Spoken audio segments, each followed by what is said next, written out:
for all to see. The signs we've lost our way. When we jail our heroes and applaud our villains and turn our hearts away. Like a silent choir, too scared to sing the anthem of a braver day. The ballad of Dr. Bruce Paix.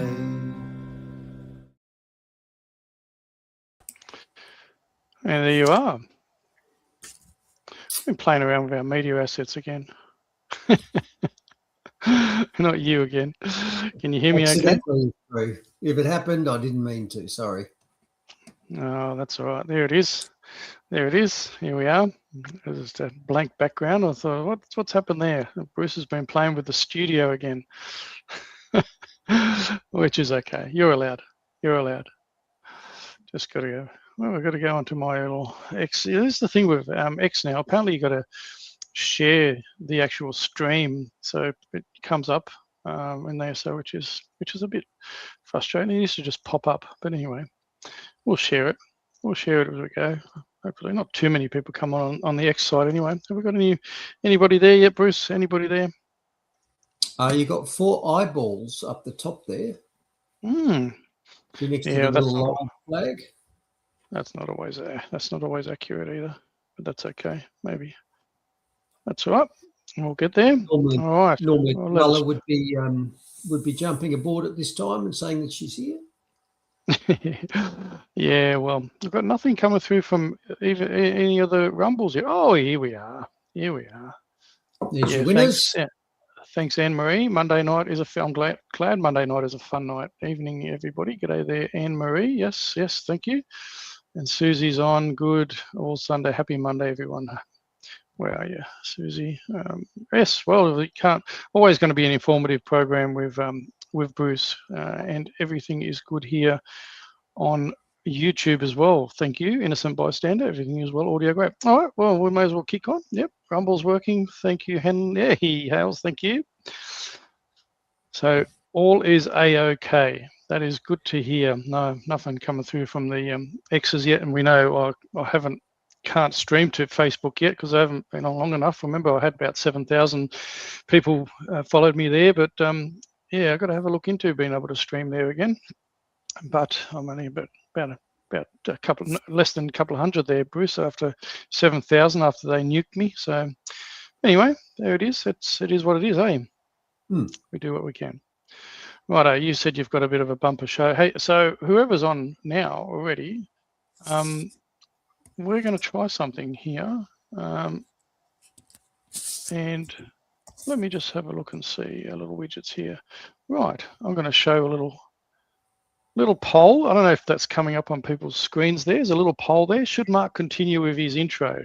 So people can put yes for 1, 2 for no, and 3 for maybe. Now, apparently StreamYard has says that this should come up on the on whichever platform we're streaming to, which was obviously Rumble and X and YouTube. So we'll see if the integration works. So we're gonna leave it on there and see what it says. And anyway, if we have a couple of thousand people that end up watching, and only 10 people actually vote, I'm gonna and it actually is negative. I'm gonna say, well, no, that wasn't a proper accurate representation. It's the producer's call. That could get you elected as the voice representative, by the way. That sort of percentage. I know, right? Yes, right. That's right. 10%. 10% of all of Aboriginal South Australians, yes, turned up. That's right. Anyway, let's do this, and yeah, I'll just hide it for now and bring it back up later. All right. Now, during the week, or the other day, I put through one of my newsletters. So whoever's subscribed to Faith, Culture, Politics to my site and newsletter, you would have got that. And so I covered a few things, and I'm not going to go zumpy on everything, but I covered my consent, my FOI update, which was rejected, and now I'm looking at an appeal.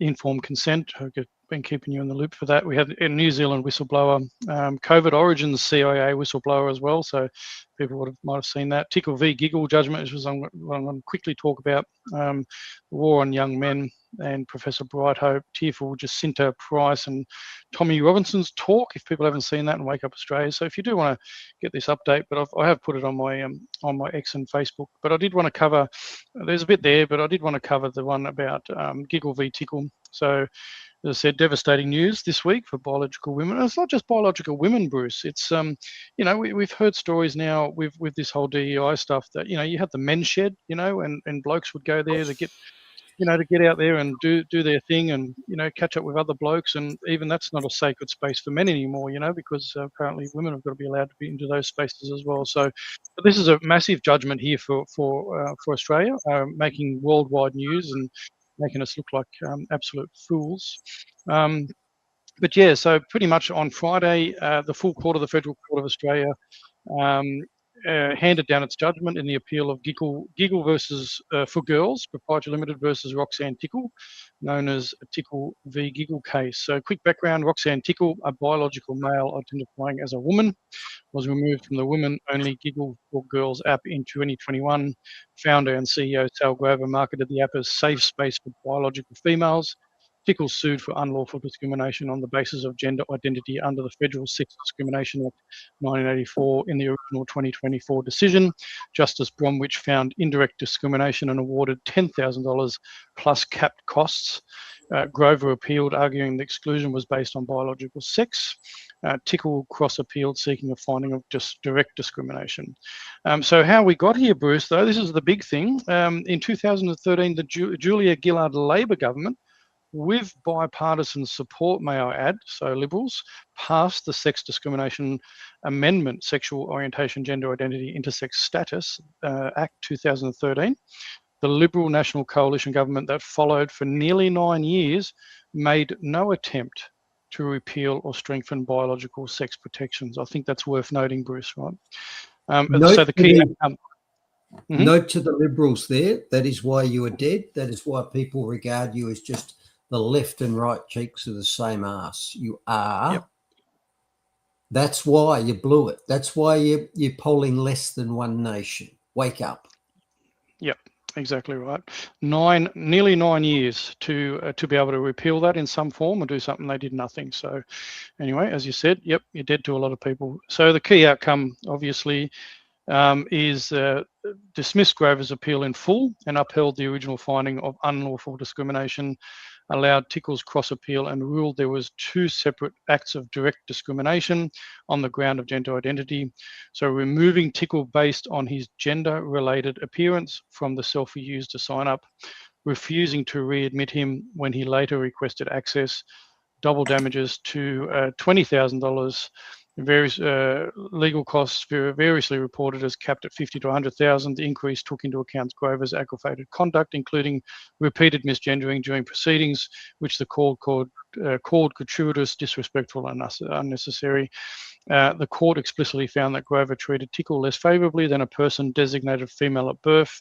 It also confirmed that a special measure to advance equality for one group does not justify discrimination on another protected ground. So, and Sal is looking to get support to take it to the High Court of Australia to appeal that case. So that was a really, really big story, Bruce. But I just wanted to quickly share this. This is really just a quick link. This is Commanding the Narrative is run by Stephen Tripp, who's the president for Australians for Better Government. You know, I'm involved with them now. He's got his own podcast called Commanding the Narrative. I highly recommend checking out this latest one that he put together last night. And now this is pretty much the guts of it is the legislature has the power to make and change laws. The executive, obviously, is the power to put those laws into action. And there's a lot of things that Australians for Better Government are talking about that we believe needs fixing. But a lot of people were outraged about the fact that the judiciary made this ruling. Now, the judiciary makes rulings based on the laws that are made by the legislator. right? So as much as people are upset about the ruling by the judiciary, it actually come about from the Julia Gillard Labor government, and the Liberals did nothing about it, as I said, and that's why it come about. So I just wanted to quickly, Bruce, before we get kicking into your stuff, I actually wanted to share this. Julia Gillard was asked blankly about what is a woman in a bit of a talk that she did. And I'm just going to play that, Bruce, for people to remind people how politicians deflect the actual answer. So they kind of, there's a question asked and they actually respond without giving an answer. Now, this goes for about 4 minutes, but it's really, really important for people to hear about Julia Gillard's thinking on this, and wonder how women in our country are feeling. But please get ready on this side of the room. I'm going to start swapping back. Hello, my name is Biddy O'Loughlin. Thank you for holding this event. What is a woman? And do you agree with Queensland's Attorney General Minister for Women, Sharon Fentiman, that trans women are women, and with the UK's leader of the Labor Party, Sir Keir Starmer, that some women have a penis? Look, I am very happy to answer your question, but I'm not. But I won't. Do worry that, and I should just say, I spend around half of each year in the UK. And in the UK, this has turned into a kind of got you parlour game. So if you're listening to the radio, you literally, there'll be some person on there from London City Council who's trying to tell you why the traffic's not going to flow well that day. And the journo will be saying, and can you tell me what a woman is, to try and create these gotcha moments. Gotcha. And I think we've just got to move away from all of that and just come at this once again from first principles and say, yes, please. First principles, here we go. We as a community are full of people with diverse stories and diverse life experiences. Amongst that rich diversity, which, as Francis says, is powerful, there are a number of people who genuinely believe that they are trapped in the wrong body and they want to be recognised as the gender that their mind and soul have always told them that they are. And that doesn't go one way, it goes both ways. But is it fact? Is it biology? People who have transitioned from being men to being women, and women who have transitioned to being men. And I think we've just got to say, like we'd want to show everybody else in the community, love, inclusion and respect, we should do that for each of those individuals. And then there are a set of issues that need to be thought through about prison arrangements, about fairness in elite sport, those sorts of things that we're up to thinking about and working through if we try and do it inclusively. And, you know, most people in their lives won't end up playing elite sport. Most people in their lives won't end up in prison. Most people in their lives will encounter at some point someone who is a transsexual person, and I think what really counts is the openness and the spirit of inclusion about the way that you encounter them. And I, having certainly met and known and appeared on stage with transsexual women, believe that part of that inclusion is referring to them the way they want to be referred to, using the pronouns that they want to be used, want to have used about them. I would seek to do that in that circumstance. I would seek to do it when I was meeting someone from a ethnically diverse background. If there was a particular way that they wanted to be referred to have their ethnicity referred to, then I would adopt that way, and so the list goes on. And I think if we can do all of that, we can kind of take the temperature out of this. And I think the temperature is being created for political reasons often, not because it's inherent in the discussion. Next question. Bruce, do you think she should have just done what Brendan Murphy did and said, I think I'll take that on notice? Did I just gazump? Did I just gazump you? Now I'm sure I've seen you writing things down, and you're going to comment into this. So before I go on, just to finish this off, I'm just going to share this for people. So Women's Action Group has got urgent action for all Australian to protect women's sex-based rights in federal law, change the Sex Discrimination Act today. They've actually got a pro forma, so it's on there. But so if you're not following them, Women's Action Group on X is where I found this.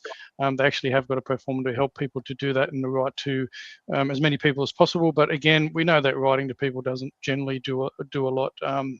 Anyway, but I just thought I'd share that anyway, that is happening there. So, Bruce, I've seen you writing. I know that you want to comment on this, so I'm just going to let you. There's a couple of other things I wanted to share, but I'm going to let you comment on this because I could see you busily writing, brother. Yeah, well, first off, I mean, my first thought about the whole court decision was, look, fair enough. If the Chief Health Officer, Professor Murphy, can't tell us what a woman is, then maybe the judges have to. Mm-hmm. That's the first thing. Next thing, Julia Gillard there was deceitfully bait and switching the word sex and gender. Sex is the plumbing, gender is the feels. We could solve all of this bullshit by simply using the word sex in all legislation, not the word gender. Okay? And she swapped between the two as if they're interchangeable, which they're not. It's about the feels.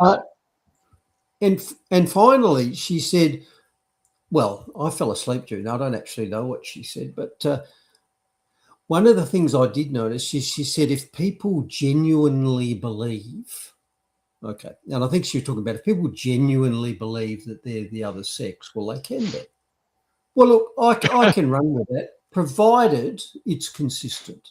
So if genuine beliefs about other things, less ridiculous, I might add, if a genuine belief is a sufficient justification to make something true, what about age?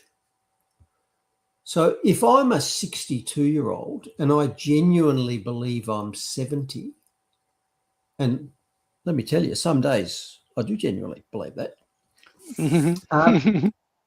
do I get the pension? Can I get the age pension now? Can I get my DVO gold card now? Because I genuinely believe that I am older than 62. And let's face it, that's less ridiculous. You know, sex is an either or, whether age is a continuum. You know, we do talk about chronological age and biological age, and some people are clearly older than counting up their birth certificate says. So it is much more reasonable to say that your age could be a matter of opinion than it is to say your sex could be a matter of opinion. So if they're going to say that, yeah, if people genuinely believe, great. I genuinely believe I'm old enough to get the age pension. I genuinely believe that I'm not a taxpayer, so I shouldn't have to pay tax. I genuinely believe that I'm entitled to $1 million from the government. It's a genuine belief. Explain to me why my genuine and sincerely held beliefs are not reasonable, whereas giggle versus tickle is. Explain it to me as if I'm an idiot, please. Yeah, no, I totally don't disagree with you at all, Bruce. And the sad thing about it, though, brother, is that over the weekend, I follow a few different accounts, and apparently a lot of the images aren't shown in Australia, but I've got a VPN. So it is. I actually had some images shared with me about surgeries that go wrong and the horrible, horrible disfigurement where they remove young, healthy penises on boys, and it leaves a gaping hole of surgeries for years and years and lots of problems for the rest of their life.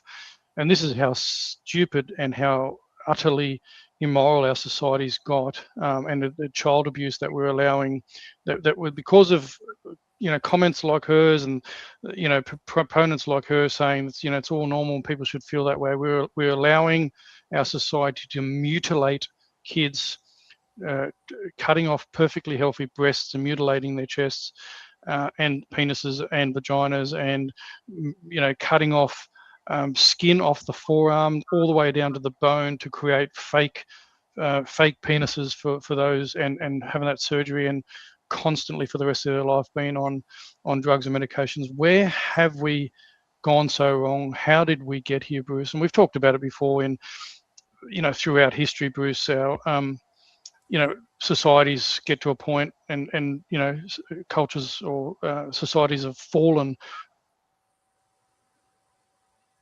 moral, morality just going out the window, and affirming all this BS. I don't know where it's going to go, Bruce, but it's absolutely tragic as far as I'm concerned.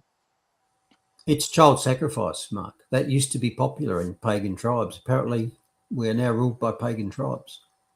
Yeah, it seems that way, brother, doesn't it? It seems that way. So anyway, so I better get off that before I get too wound up about that. It's easy to get wound up about that, Bruce, to be honest, isn't it? So, and Mark, she's talking about division. You've depressed me too much that I've put that away, and I'm going to bring this out. Good for you. You should anyway. Have a nightcap. It's okay. Have a really believe that. Yeah. Anyway, I'll move on now, and we'll get out of that depressing part of it. But this will probably frustrate people even more. So I had this shared with me. I'm going to share. This is obviously Malcolm Turnbull, but about how they line their own pockets. So this was shared to me by Peter Lyndon James, who's done quite a bit of uncovering on a lot of stuff at the moment. But I'm just going to read this out quickly.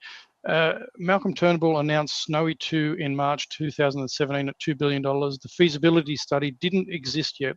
The Snowy Hydro Board and his own government were warned the costs were greatly underestimated.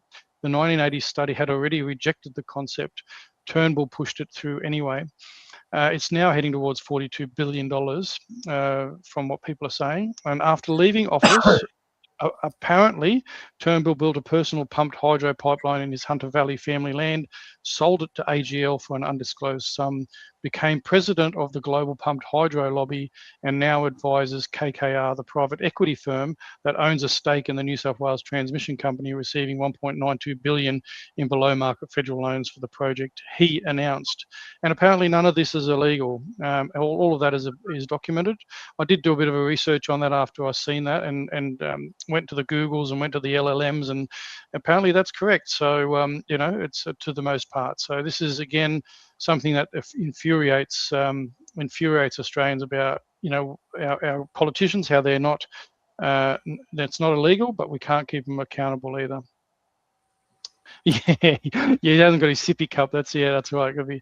So anyway, if you're not frustrated enough about things, you should be. But on the same vein as that with accountability, and that Gerard Rennick shared a couple of things, and this is something that I shared. This is that CIA whistleblower in regards to the lab leak, and then he's followed up a little bit more about some posts, but then he followed up with another one, and this is going to probably frustrate people just as much, is that further to the two previous posts, it turns out that an FOI was lodged to the National Health and Medical Research Council over their decision to award Edward Holmes $3.9 million. The NHMRC unsurprisingly refused to disclose what exactly Holmes is doing with our money. How typical is this? Government's given tax our money with absolutely no oversight to people who have deliberately lied and destroyed the Australian people. And so here he's got these document numbers. You can see here material redacted, access refused, access refused, access refused, and it goes on. So this is, no wonder people are getting frustrated, and I'm finding that with my own FOI request in regards to informed consent. So, and you wonder why people are getting more and more Australians are getting frustrated and moving to parties like One Nation now. So, but anyway, that's another thing. Yep. Note the two words there: public money. Public money comes from the public, which means we get to know what happens to it. Private citizens have privacy in their affairs. That's what the words mean. And yet what really happens? Public money is hidden, and private affairs have to be exposed to the government. We should swap the words around. Yep, absolutely, 100%. 100%. And just to close off, Bruce, there was a big march in the UK, and just kind of huge. I'm just going to only play a real quick bit of this, and just talk into it quickly. 4,000 police officers have been deployed into London, and they're using. Oops, let me put that back. Sorry about that.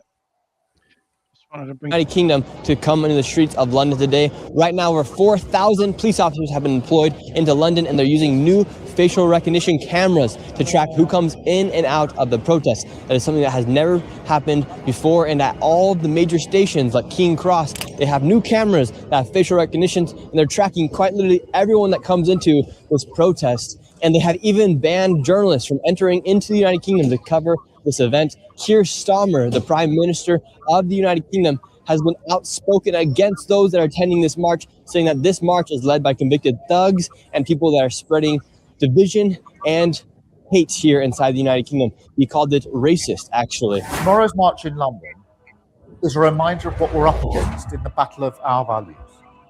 The organisers, including convicted thugs and racists, are peddling hatred and division.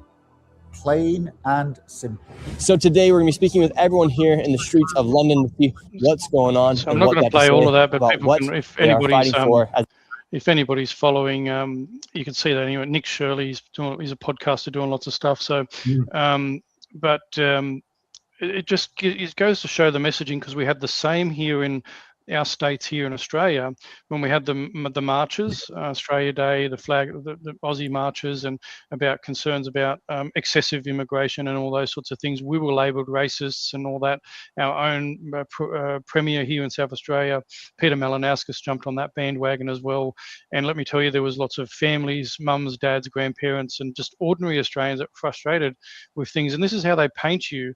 The prime ministers and the premiers and the bureaucrats all come out labelling people that are sick and tired of the way that they're being governed as racist and so forth. So, but anyway, I just and just to give you a bit of a quick view of that, you've probably seen that, but people have probably seen this. But this is just the image from that. If people, I'm not sure if people can see that properly, but that's flying out. It was actually quite a big march, and again. Tommy Robinson, and I did listen. He did a 2-hour presentation, and that was very eye-opening. How he talked into all of that. So anyway, that's the UK, and they're standing up. They're sick of it. They're getting frustrated, and they're doing everything they can to try and shut down debate by labelling people as racists and bigots and whatever else they want to throw at us. And as Tommy rightly said, he said he doesn't care. It's people aren't caring about the labels that are attributed to them anymore, and they're turning out. And I think Australia will. It's a bit slower, but I think people are starting to wake up, and we will have our UK moment here in Australia at some point, because something needs to give. Yeah, that was a pretty big march. Did you hear what the crowd numbers were? No, look, there was estimates of 500,000. With these things, they throw it around a bit. There was some talk about how they can estimate based on drone footage and per square meter kind of people and that. So I'm not 100% sure myself, but it was massive numbers. That to me looked like the Canberra crowd, so I'm guessing 6,000 to 8,000. Yeah, that's right. Well, I think I don't know, you're a bit high on those numbers there, mate. Official figures. Good old official figures. Yeah, you've got to trust the experts. Remember, Bruce, the experts that tell you the official figures. That's right. So anyway, that's me. And obviously, for those that are interested that have come in, I did have this poll. I'm not sure if it actually comes on. So that was a good half an hour of me bringing stuff, and I'm not sure if it was of interest to people, because a lot of people come for your content. I'm the bit of a primer for your content, Bruce. So I'm not sure if people can see that little poll up on their screen there or not. It's only a little small, but it says, should Mark continue with his intros? If I spell it properly right, intos. So you can put 1 for yes, 2 for no, and 3 for maybe. So I don't actually know how that works. I actually haven't been on the platforms to see what comes up. in regards to the poll and how it actually works. But I don't think there's a thing that comes up in your chats or anything either, guys. So I don't know. The StreamYard's put it in. I just thought I'd try it. I know that Stephen Tripp was talking about it last night when he did his podcast on Command and the Narrative. So I'm not sure. Oh, so there hello. you go. Yeah, I was just wondering if someone would just type in a single number, and yeah, they are working. We can't accept those votes, of course, because they. Well, I'm just gonna spam it. Are you going to close out the poll at that point with the result that you want? Yeah, the 100%. Yeah, that's it. I think we've got enough. We've got enough. Anyway, I'm gonna hide it. You gotta play around with these things. You gotta have a bit of a go. So anyway, there you go. Seriously, I plan on being nice to you during this podcast. I might just gloss over one of my slides. You'll see when. Yeah, I'm sure you will. That's okay. Anyway, on to you, brother. On to you. Let's do this. Let's roll. Where are we going this week? Gulf War update will be pretty short because it's the same as last week. The phony war continues, and I'm not fooled. Money and Finance going to talk a bit about the budget, or should I say Labor's latest tax grab. They called it a budget, but it's a tax grab. And it's been good to see quite a lot of pushback. And in the vein of the Iranian Lego memes, there's been quite a bit of meme pushback here too.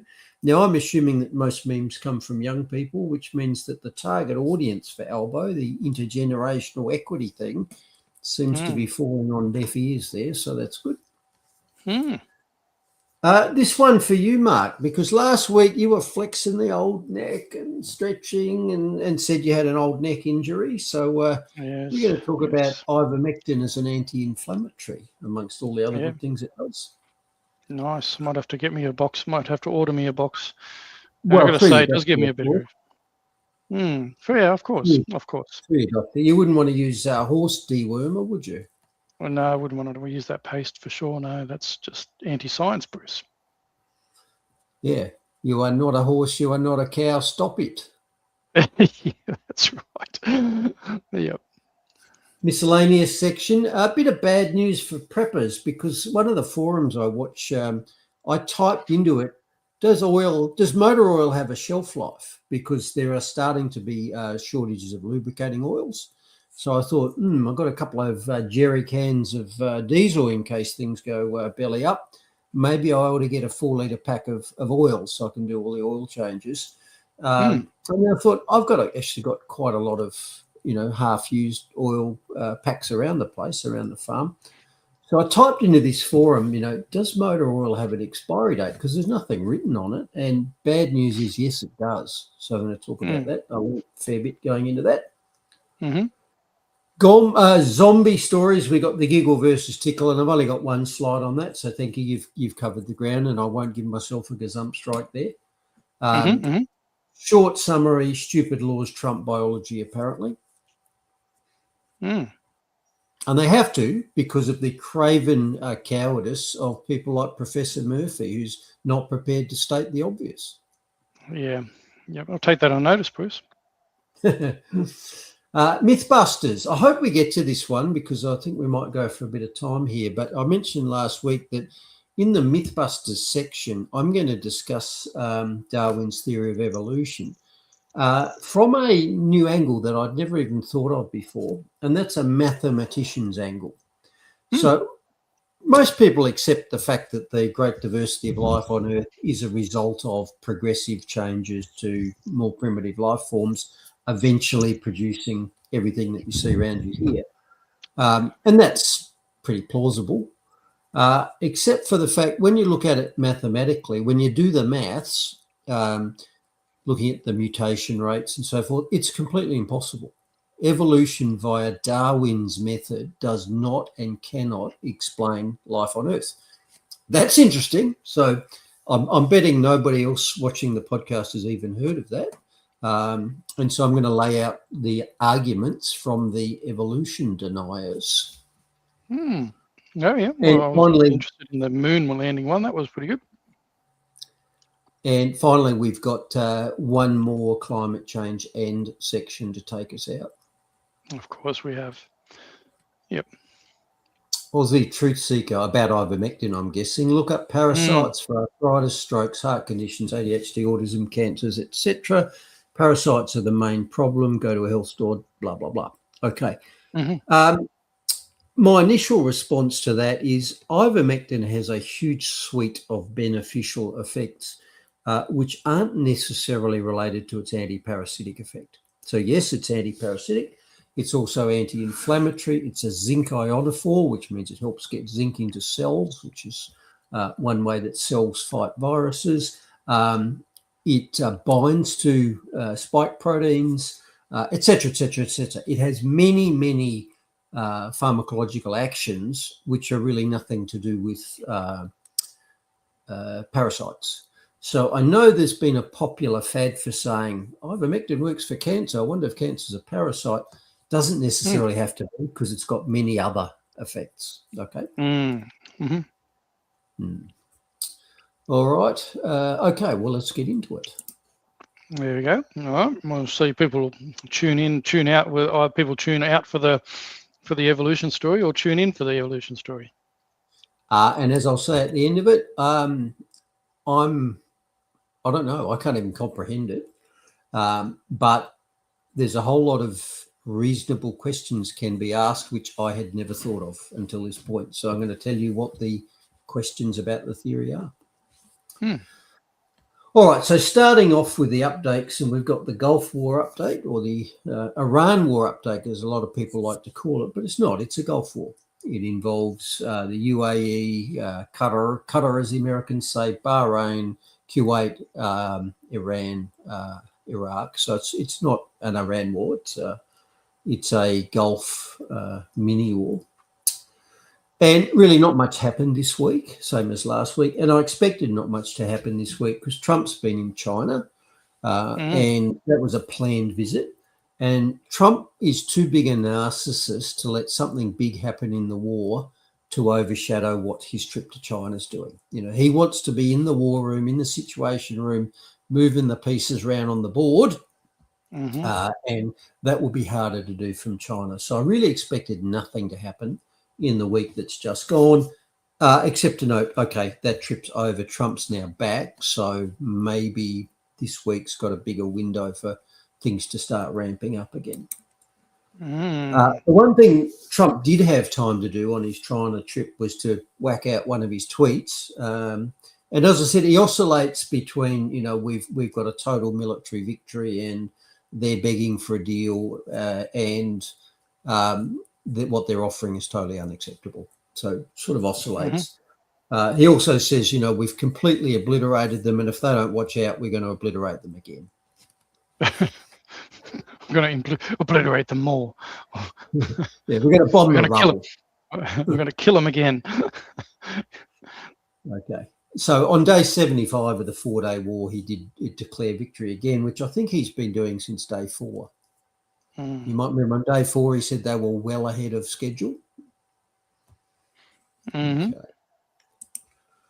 All right. Now, we have seen some benefits to the Gulf War. I mean, there are massive and worldwide economic and financial disbenefits, energy prices, fertilizer prices, etc.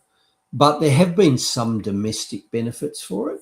And here's another one of them. So South Australia, one of probably the second leftist state in Australia after Victoria, they're also bending to reality because Premier Malinowskis has said he's going to look at reopening the fracking industry again. So coming from Mali, remember he's Labor, and it was Labor that sort of virtue signalled by dynamiting the last coal power station. He's actually bending to reality a bit and saying that, yeah, they might actually allow fracking to start again. And he needs to because the public is really shifting on this after maybe 20 years of politely going along with the green dream and the wind fans and the mirrors in the paddocks. People have just had a free taste of what phasing out hydrocarbon fuels looks like. And that's only with $3 diesel. Make it $20 or $30 so no one can buy it. People have had a free look, free trial. Okay. And even the Greens voters are saying, oh, I don't know. So what this story tells us, I'll read, Australians overwhelmingly support increasing domestic oil and gas production to enhance national fuel security, with even Green voters in favour. A clear majority, 71% of voters, are in favour, including 57% of Green voters. So 70% of the electorate wants more oil and gas, and more than half the Greens. So that's a signal to me that the luxury beliefs that the inner city Greens have suddenly whacked them in the face, and they suddenly realise. And Gail's saying, why do we need more fracking? Well, exactly. We have at least 100 years of oil. We have more natural gas, and we have 1,000 years of coal just on present reserves. We're just using what we've got will solve this problem without changing what we're doing.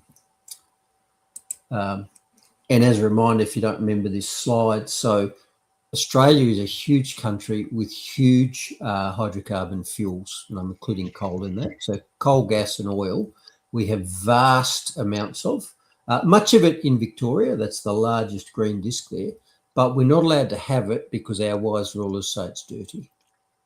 Isn't it interesting though? I wonder if people like Mally and others would actually be backtracking if it wasn't for the people getting frustrated and the rise of one nation in this country.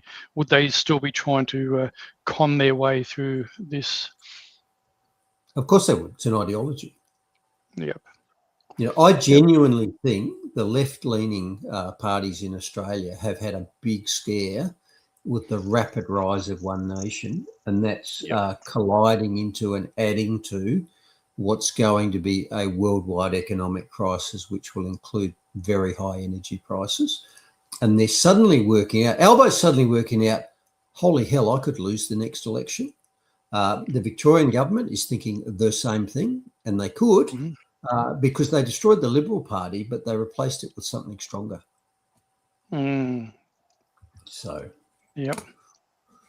All right, kicking on from that. So what's our in week 11 scorecard? It's almost exactly the same as my in week 10 scorecard, including the fact that Iran is still winning and it's not over. Everything's happening. Everything's on hold. Doesn't mean it's fixed. It's still the phony war. Absolutely. Yeah, no, it definitely is. And just tying into what you were saying there, Bruce, about the fracking and all that other stuff, we know it's all come about. Where we are now is all as a result of this massive scam and con that's been going for 2 decades in regards to climate. All the catastrophizers and everything has been on for that. Now, I don't know if you've seen the news that's come out from Donald Trump. I don't know if I'm going to gazump you or anything about how he had a post. Apparently, the climate change, the United Nations Top Climate Committee that talks into the ICP just admitted that its own projections were wrong. For far too long, climate activism has been used by Democrats to scare Americans, push horrible energy policy. So apparently these experts that talk into the ICCP have wheeled back their catastrophic climate change alarmism rhetoric, and they reckon they got their modelling wrong. You love that modelling because we've done episodes on modelling, haven't we, Bruce? You love the old modelling. They did modelling for COVID deaths. They did modelling for catastrophic climate. There'll be no Al Gore. There'll be no ice on the North Pole or whatever by this year. And Flannery, our mate Flannery, our own Australian Flannery, no more water in Warragamba. All these people catastrophizing. And the sad thing about it all, Bruce, is the fact that our young ones have been living in fear for 20 years because of this deliberate catastrophizing that was actually never ever in the studies, and that were never actually sold that way. It's our media and politicians and bureaucrats that actually picked up the narrative and ran with it. And it's actually destroyed our economies, destroyed our children's minds, because now they live in fear of they think the planet can't have any more kids, Bruce, can't do this. Terrified. Terrified. And it's all been deliberate. All been deliberate. Yes. It's child abuse. Absolutely. All right. So just let me hit a couple of things. Alana Lani said if they were real greenies, they'd be pushing for biofuels and truly free energy. I'm going to touch on biofuels a bit later in the show. Here's the problem with biofuels. Biofuels are food, whether it's ethanol or seed oils to use for biodiesel, they're food. So we're now entering a stage in the world where energy and fertilizer is about to get a lot more expensive, which means food's going to get more expensive, which means marginal people are going to die because of this, because there'll be famine from places where they can't afford the food anymore. So to switch over and say, okay, we're going to use food growing land to grow energy, that's going to have downstream consequences. The other problem is, depending on the assumptions you put into the model, I've seen plausible analyses which say you put more hydrocarbon diesel into your field to get a litre of biodiesel out than you get back. So you burn more diesel from hydrocarbons than you get back growing diesel. It's actually a net negative thing. It's a virtue signalling net negative. All right. Of course, it's all virtue signaling. It's all BS, the whole lot of it. It's all a big con. Of course it is. All right, let's click onto the cross rates. So, and there was a comment about that. About silver, and I saw that, and I'll hit it. You saw the here. silver? Oh, yeah, ice wall, I think. Yeah, about silver being smashed, $15, yeah. So very little of substance has changed this week. So we've got modest downwards movements in all the real things. So gold, silver, Bitcoin, stock market down a bit. And oil is up significantly. Oil's up 9%. And the US have been desperately trying to keep oil under $100 US because that's what they call a big round number. So if it's over 100, people notice. If it's 90, well, if you're at the shops, 99 cents, 0.9, then it's not 10. So it looks smaller. Now, silver is volatile. Silver jumps around, and silver in inflation-adjusted terms is still half the price that it was in 1980 when it reached its last all-time high, which was $50 US when the Hunt brothers in the US tried to corner the silver market. Now, if you went from $50 in 1980, fast forward today, and allowing even government-managed inflation figures, which are fraudulent, the equivalent price today would be close to $200 US. So silver is still cheap. Now, the reason silver is cheap is because it's been a heavily manipulated market for a long time. So the amount of what they call paper silver that's traded is about 100 times the amount of actual silver. So the way you can artificially suppress the apparent price of silver is to sell a whole lot of paper silver. Selling it, price comes down. And they've been doing this for decades. Now, they're starting to run into the problem that physical silver and paper silver are not the same thing, and people need physical silver. You need silver to put in your missile seeker head. You need to put it in your electric car, in your solar panels, etc. And because they've been suppressing the price, production's not been as high, and we're actually running out of silver.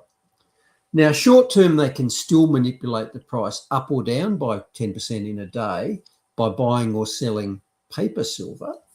But if you want to buy or sell real silver, like the price there's $111 US for an ounce of silver. If you go into the silver shop, you can't buy a real ounce for that. It's got to be more like $140 or $150. And by the way, it's the same for the price of oil. The official price of oil is a bit over 100 US. But if you actually want to buy it on the dock in Singapore when the tanker turns up, you're paying $150 US. So increasingly, the prices that you see quoted are paper silver. They're not the real thing, and there's a huge disconnect. And at some point, that price manipulation, holding that price beach ball under the surface, eventually that's going to burst to the surface and these prices are all going to shoot up. I mean, silver's already massively up. Yeah, like you say, especially if it's going to be, a resource that's going to be required more and more, and they keep bloody in these wars, they keep blowing up more and more armory, don't they? And they need it, so, and missiles and stuff. So, and by the way, they're suppressing oil price the same way. So the US is making up for the deficit in oil supply from the Gulf by rapidly selling down their strategic reserve. So they're putting artificial supply into the market, which is coming from reserves. It's not real. It's something that was saved. Once you spend it, it's gone, and then you get the real price. So it's a similar idea. And then they have to try and replenish those reserves as well. At the higher prices when it's not available. Can't do it. Should have done it when it was cheap. Yep. But they've got their own supply, aren't they? Aren't they drilling? Yeah, the US is still net negative. They're still net energy importers, oil importers, despite what Trump says. And even if they were excess to demand, there's different grades of oil, and some oil they don't have in the US. So even if they were making more than they were burning, they'd still be importing because there's certain types of oil that they don't make in the US. All right, now you notice I've adjusted this slide a bit, and instead of other people want your money, I've made it Albo wants your money. Yeah, of course. Now, there was a reason for that, and that relates to the recent federal increased tax grab, the federal budget, which was announced just after the show last week. And it was full of tax grabs. And it's been fun to watch people, especially young people who are supposed to be beneficiaries, waking up to the fact that the government is your business partner, whether you like it or not. And we've said this many times. So we've suddenly seen this crop of AI memes appearing where people are working that out. So here you've got, in our old friend, The Guardian, you've got a couple of young tech entrepreneurs, and here's what it says. Day in the life building $100 million app, featuring my new co-founder with 40% equity, and that's Albo.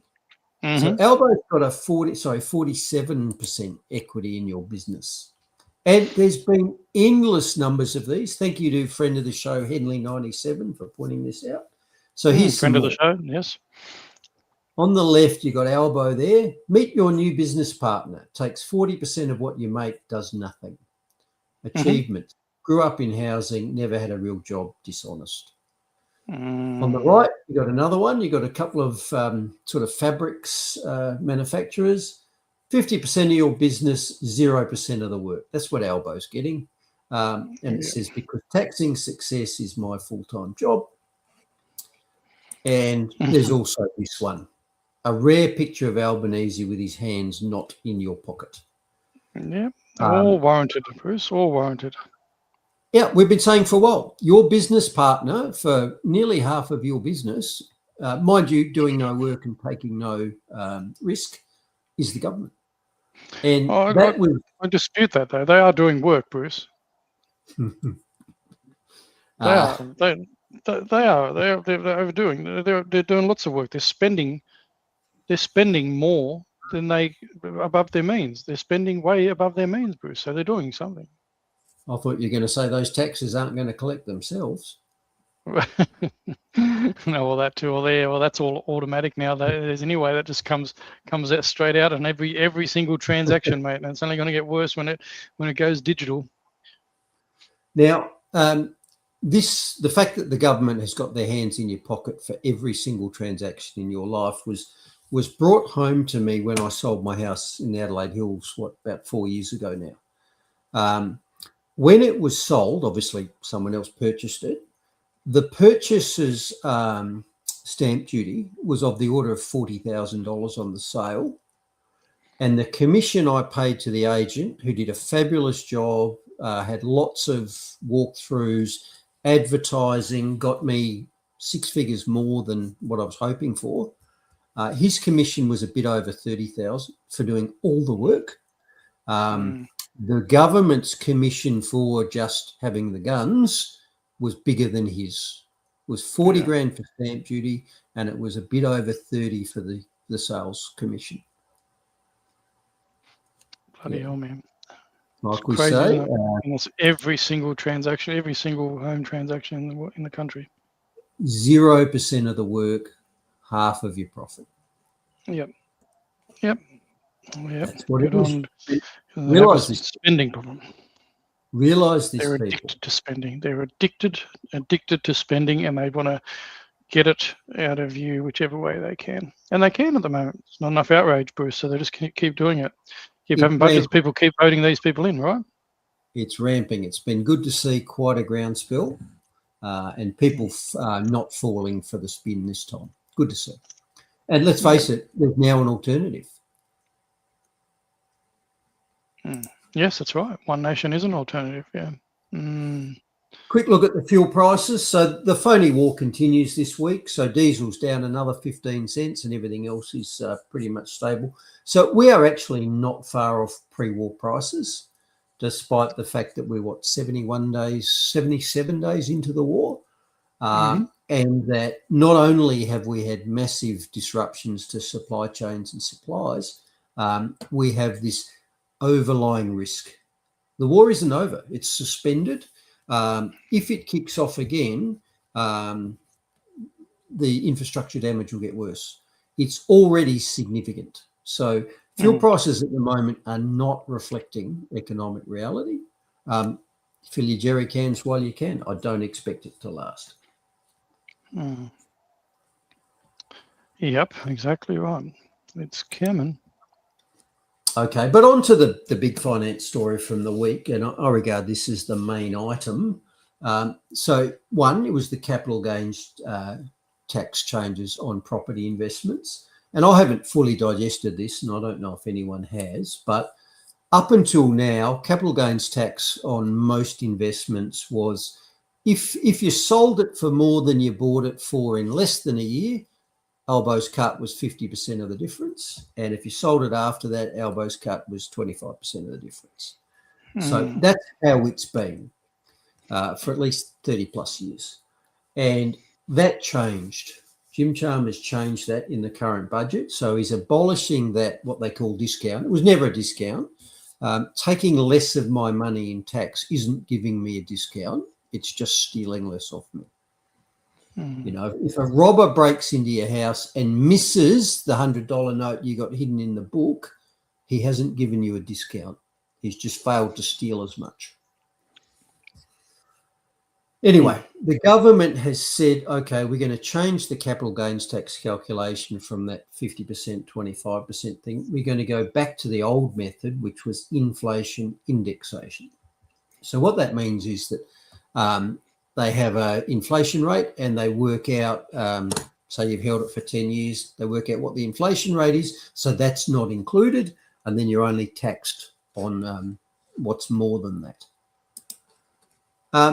And at first value, great. You know, I'm always saying, look, a lot of capital gains are illusory because the thing they're using to measure them, the dollar, is shrinking all the time. And that's the government policy. So what's wrong with having inflation adjustment? Sounds like a good idea, right? No, it's not a good idea. And the problem with this is that the governments lie about everything, including inflation rates. So they might tell you that the inflation rate's been average of 3% a year across that time and use that to give you the calculation.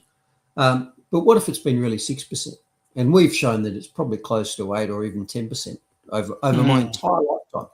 The real inflation rate, pick a number, is 8%, not 3%. So they're still cheating and deceiving you by using a government-issued inflation rate. They call it the CPI, which is not real. It's fraud. So that's why I'm not in favour of this inflation adjusting, because they're just going to lie about the inflation rate. So let me give you a real world example just to illustrate that. So let's say you, Mark, and you probably have done this, you buy yourself an investment property for $1 million today. Now, in 7 years' time, you sell your investment property and you get 1.3 million on it. That means you've made a gain of $300,000. Now, the government calculates the inflation rate across that 7 years, and it tells you that average 3%. So they work out that of that increase up to 1.3 million, 235,000 of it was due to inflation. So that's not profit. Great so far. So then they say your actual profit was $65,000, and that's what you pay your capital gains tax on it. Now, what if the inflation rate, like I said, was really something different? What if it was really 6%? So if it was really 6%, that means that the 7 years on inflation adjusted price of that property is a bit over 1.5 million. So that means you've actually made a loss because you would have needed to get 1.5 million back for it just to break even, but you got 1.3 million back. So you're down $200,000, and yet the government claims that you made a profit of 65. So they charge you a capital gains tax on the 65, even though you really lost. So you lost 200,000 because of inflation, and then they taxed you another 20 grand as well. That's what's wrong with this new inflation indexing method if the government lies about the real inflation rate, which for my entire life they have a history of doing. So that's one problem. Well, imagine if it was closer to 8 to 10%, Bruce. It is, mate. It is. We've calculated it multiple times, and pro tip, it's heading back up. Yeah. Now, I'm not an accountant, but there was one other capital gains tax change as well, and that is that the minimum rate of capital gains tax is 30%. So again, you used to be capital gains tax depending on what was called your marginal tax rate. So if you're paying no tax and your capital gains profit bumps you up into the next category, you're on about a 16, 17% rate. Now it's a 30%. It's a flat 30%. So again, an example, let's say a retiree didn't trust the government, said, I'm going to put all my savings into gold. I'm not going to put anything into superannuation or anything else. My whole retirement strategy is gold. And they were pretty savvy with that, because when they did that, it was $1,000 for an ounce of gold. And an ounce of gold's now about 6,000. So they plan to fund their retirement each year by just selling enough gold to give them, they've calculated they need $48,000 a year to retire on. They have no other, they have no super, they have no other savings, nothing. That's their entire income. I'm going to sell enough gold to get to that each year. And because they're sitting on, $1 million or more of gold, they don't qualify for a pension or any other benefit, right? Okay. Now the government says you bought that gold at $1,000 and you sold it at 6,000, so you've made a profit of $5,000. Now under the old arrangements, your capital gains tax would depend on your marginal tax rate, and I calculate that it'd be about $5,000. So if you sold enough $6,000 gold to give you $48,000, your tax would be $5,000. Now, under the new arrangement, the minimum capital gains tax is 30. You're going to be handing 12 grand back. So check your numbers, but my read on it, for those people, they've more than doubled the tax, and 48 grand's not a lot of income. That's a modest income. Oh, yeah. That's half the average wage. Yeah, that's right. I mean, assuming you own everything and you live a modest life, exactly right. Yeah. So the first scenario, the old arrangement is you'd walk away with 43,000 roughly out of that, and the other way is 36. It's a massive hit. They've more than doubled the tax rate on that low earner who's trying to fund their own income, their own retirement. That's how I read it. Yeah, man. Big kick in the guts. Speaking of gold, gold's an inflation hedge. So when the government prints money and devalues dollars, the price of gold and silver rises because you now need more dollars to buy it. Now, governments don't like that. They don't want you escaping from government money, dollars. They want you stuck in dollars because they skim it every year. That's called inflation. So they don't like it if you work that out and move your money somewhere else where they can't print it and skim it. And so what happens when too many people notice that that's happening, they start clamping down on gold. And they've done this in India just recently. They've increased the tariff, also known as a tax, on gold. And they've done that because the rupee is collapsing. So in other words, Indians are noticing that the government money is losing value. So they're not keeping the government money, they're buying gold. And the government's responding by making it harder to buy gold. They don't want you in gold. They want you stuck in government money so they can skim value out of you. All right, so that was capital gains tax changes. And the second half of the budget, the second major pillar, was the abolishment of negative gearing for property investors. Now, negative gearing is where you can claim losses on a rental property against other income. So you're an investor, you got one rental property and you didn't have much equity in it, you're renoing it, whatever. So you're losing $20,000 a year. Your rent's not keeping up on your investment property. Now, with negative gearing, you can put that minus 20,000 offset against your income as a plumber or a teacher. So you're making 85 grand as a teacher, you take 20 grand off it, negatively gearing the losses in the property. That's what negative gearing is. And that's been the way up until now. Now that's gone. That's gone in the budget. Well, not quite gone. Negative gearing is allowed to continue for existing properties or new builds, but if you've got a new purchaser buying an established property, they can't negative gear it. Now that's terrible because it means it's really hard to afford the interest payments on it. So it makes it harder for investors to buy an investment property.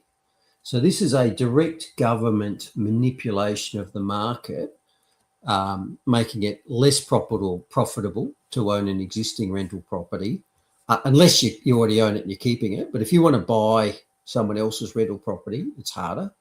And what that means is that your rents have to go up. If you can't offset the losses, you've got to charge more rent. Now, remember, this measure is supposed to help young people who are having trouble. Okay. And as this financial commentator pointed out, our politicians have already got their suite of rental properties. You know, they're not in the market to buy an existing rental property.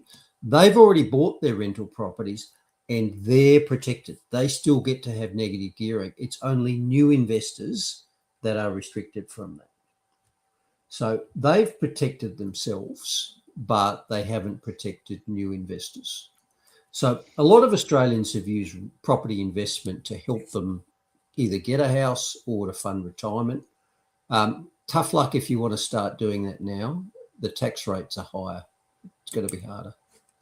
And by the way, almost the entire Labor cabinet owns multiple rental properties. You know, they own hundreds between them. Albo's got 2, Deputy Prime Minister's got 1, Blackout Bowen's got 1, Tony Burke's got 4, you know, Burke's got 4, Penny Wong's got 2. So all of the politicians' existing rental property portfolio, it's grandfathered. They still get to negative gear it. But if you're a new property investor wanting to buy an established rental property, you can't. You can't negative gear it anymore. So as Leak said, they basically pulled up the drawbridge. You know, they've got their rental properties. They're fine. But if you're a new person trying to get in, no, not allowed. Doesn't count for you. Yeah. I guess one side of the coin then is, though, it does still benefit people that are investing in off the plans like units, apartments and housing development, new builds in housing developments. But, you know, a lot of people do want established homes as well. So, but they're going to be out of that. Yeah, the argument is if you want negative gearing, just build a new house. Okay, how's the supply of house building going in Australia? Have we got more than enough tradies, or are there so few that prices are exorbitant for new builds? And they are. And you might have to wait 2 years. That's what I was going to say. That in some states it's up to 2 years to even get the bloody, you know, keys, turnkey. Yeah. So no, that's not the answer. And Albo said, we've done everything we can do on the supply side. Yeah, true, mate. What about the demand side? What about the 500,000 immigrants a year that we can't build houses for the ones we got now? What about that? Mm-hmm. Anyway, No, they get free housing. If you're a politician with multiple rental investment properties, none of this applies to you. You are exempt from the new restrictions on negative gearing. And the thing is, Bruce, I was going to say that over the years, being a politician or bureaucrat with the sort of money that they're on, they are nowhere near the low to middle class income earner. All right, so the vast majority of Australians are low to middle class income earners. So these people making decisions that will never, ever affect them. Never. Yeah. They won't feel the impact on any of the decisions that they make. It is the low and middle income earners that are going to continue to go to the wall. Businesses are going to continue to go to the wall, but they just seem not to be worried. And this is like we keep saying, is one of the reasons that One Nation continues to jump in the polls. Yeah, and it's worse than that. It's not just that the politicians have different circumstances; they're at a different stage of life. That's true. But it's worse than that because the politicians have written the rules to exempt themselves. And that just reminded me of something that happened about 4 or 5 years ago where politicians exempted themselves. So did judges, so did police commissioners. Do you remember what that sort of thing was all about? Oh, yeah, 100%. But what I've circled there are the exemptions to the vaccine mandates. Queensland MPs were exempted. New South Wales Parliament did not pass the rules. The Commonwealth Government did not mandate it, etc., etc., etc. Yep. One set of rules for thee, one set of rules for them. Yep.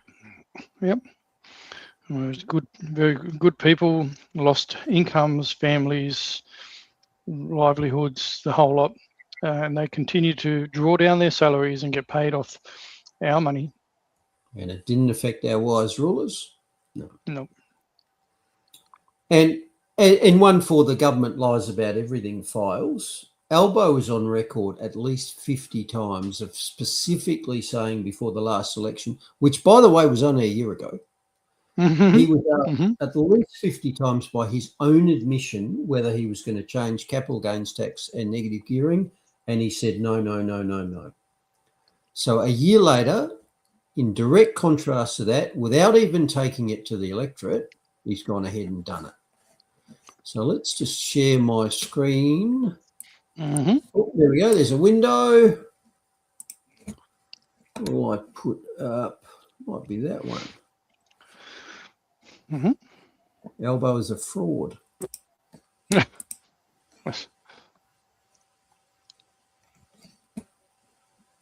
Pretty sure there's other words. How hard is it for the... Can you rule out any changes to negative gearing and capital gains tax? Yes. How hard is it for the 50th time? I want you to say tonight, categorically, negative gearing is off the table.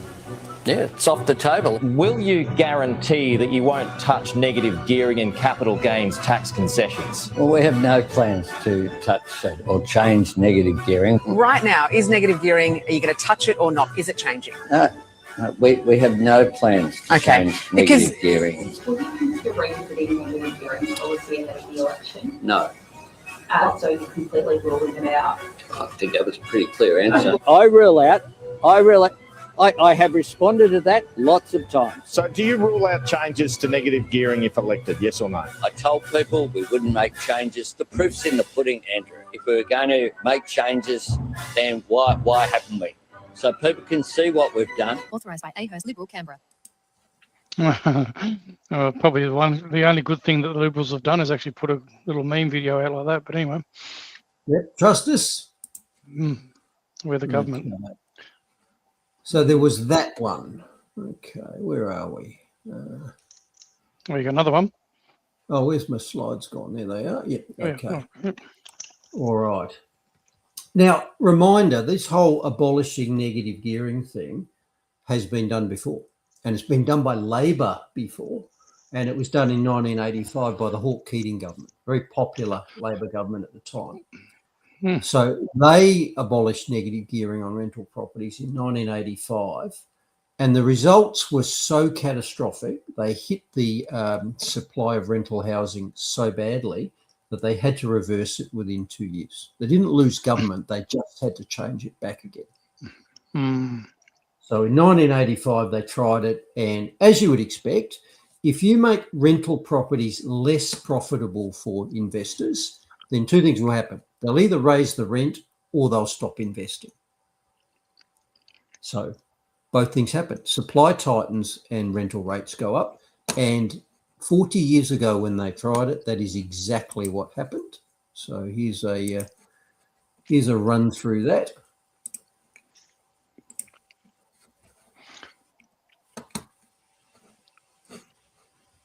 Every tenant, investor, and even real estate agent sit up.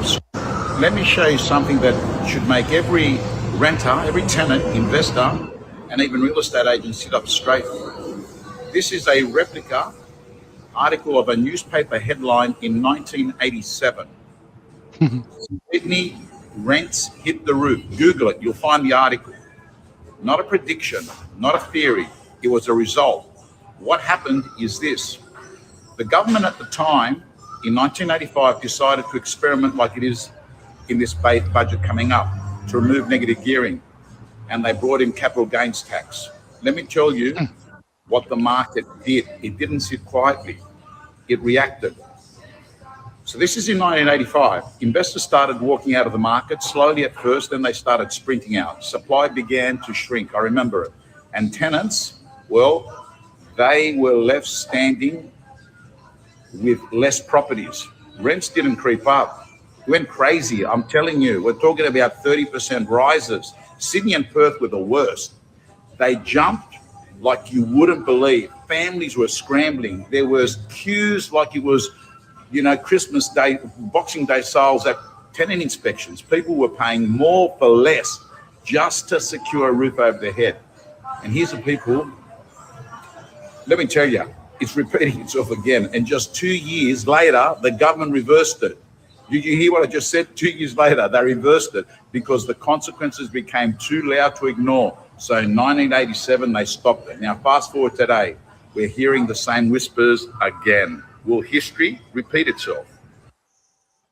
And of course, Bruce, they'll in the election 2028, they'll if it all turns to pot, they'll repeal it and say, oh look, we forgive us now, we've repealed it, see what we've done, our election promises that we'll repeal it, but look, no one trusts them anymore, no one believes it. It's absolute BS. And Anne-Marie put down here, yes, but what if overseas becomes the dominant investors? And this is a big concern, because ultimately, as we've seen, migration numbers are still not slowing down. They're still allowing hundreds of thousands of people into our country, and they should be slowing down. We've got such a bloody housing crisis. They're not looking at it. They're just looking at taxing people more, taxing current Australians more, and allowing people in, whatever, put them on welfare, give them free housing, give them lots of cash. It's frustrating. By their votes. Oh yeah, yep. Inner city votes. Thanks for coming. Right. So that chap was saying, in 1985, Labor tried this and it was a disaster because it pushed rents up. Of course it did. Supply is going to go down, and people who want to invest in rental properties, if they don't make a profit, they exit the market. Mm-hmm. And if you want to be one of those, it's different this time, Pete. Most dangerous words in investing, by the way. But if you're one of these, this time it's different. Just look what New Zealand did in 2021. New Zealand did this in 2021 as well. They phased out negative gearing. Exactly the same thing. Guess what happened? Reverse it within 3 years. So on the left, unintended consequences. So this is what happened when they introduced it. Rental market strain. Critics and housing advocates noted a rapid decline in available rental housing, an acceleration in investors exiting the market, and a significant spike in prices. No one could have predicted this, Mark. Of course not. I've seen other memes from I think it was New Zealand parliamentarians saying, that's okay, investors, move to New Zealand. We don't have these anymore. Correct. Move to New Zealand. We don't have it. 3 years later, when they undid that policy and they allowed negative gearing back in, thus doing a beautiful natural experiment, by the way. So you've got a property market running along, you remove negative gearing and see what happens, and then you reintroduce it and see what happens. That's effectively what New Zealand did. So when they reintroduced negative gearing, said following the reinstatement, back at the top, the reversal. By April 2024, the newly elected National-led coalition repealed the changes, reinstating it. So they reversed it within 3 years. Following the reinstatement, the allowing of negative gearing again, data showed a sharp resurgence in investor mortgage activity and market listings. In other words, the market recovered. No one could have predicted this, Mark. No, of course not. Of course not. Well, let me see if I get this right then, Bruce, right? So what's going to happen is that, investors that have got money to spend, so let's say we're not talking multi-billion-dollar investors, we're talking mums and dads. Like, me, as I said, we used our super to get an investment property. It's really just setting up for retirement, right? So they keep saying, oh, it's all the rich people, but there's so many mum and dad investors that have got investment properties. So the way I see it is that you're no longer able to get existing properties, which means that investors aren't getting them for renters to get existing properties. And let's say they do move their money to new builds like units and apartments and home and land subdivisions, when we know it can take 12 to 2 years to get them built, which means while this transition happens, so while investors go, okay, no more old builds, we'll go new builds, then you've got all these investors put money that's going to be tied up for 12 months to 2 years. And it's going to massively impact the rental market. Like you say, there'll be nothing there for renters to look at, right? They won't have it because many people that are renters don't actually have equity to buy an investment property themselves or in a position to buy a property. So they look at renting because that's the most viable opportunity for them, and they just won't have the stock available. It's worse than that. It's not just a 1 or 2 year delay because it takes longer to build new investment, new rental properties. A certain proportion of people who are or were going to have a rental property just won't do that at all. They'll put their investments somewhere else. They'll buy gold, Bitcoin, shares, whatever. So that money won't go into the rental market at all. And some of them won't invest in anything. They'll go on a world cruise. They'll say, bugger it, I'm checking out. I'll buy a jet ski and go to Bali. Yeah, that's right. That's right. Yeah. No one could predict this. And a lot of young people are going to do this. A lot of young people already say, doesn't matter how hard I try, I will never own a house. Okay, if I'm not going to own a house, why bother working hard and trying to save? No, I'll work some shitty job. I'll work part-time. I won't bet on myself. I won't do overtime. I won't invest in anything. I'll blow it on jet skis in Bali. And at the end of my life, I'll just hold my hand out for the pension. They could have been so much more productive, except for the fact the government stole so much of them that they gave up. And some would ask though, Bruce, and some would question whether that is the whole aim in the first place. And I've got my theories on that this is all deliberate. This is all deliberate. It makes perfect sense. And one of the strongest indicators of poverty in an area, in a city, in a suburb, whatever, is the crime rate.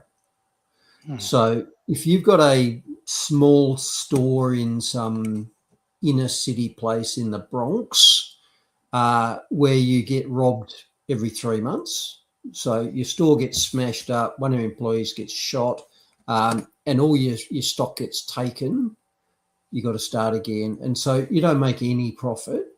So eventually you go, I'm just not going to bother doing it because it just gets stolen off me. So if people don't work, there's no productivity, so everything gets poorer. Well, that's what's happening here. The government is disincentivizing young people from trying to work hard and achieve something because young people very rightly are saying, there's no point. I just can't do it. Why would I try and make money if all that happens is some thief is going to steal it, brackets, elbow and charmers? Yeah, exactly right. Exactly right. And Gail's got here, what about changing the rules for tiny homes and prefabricated homes?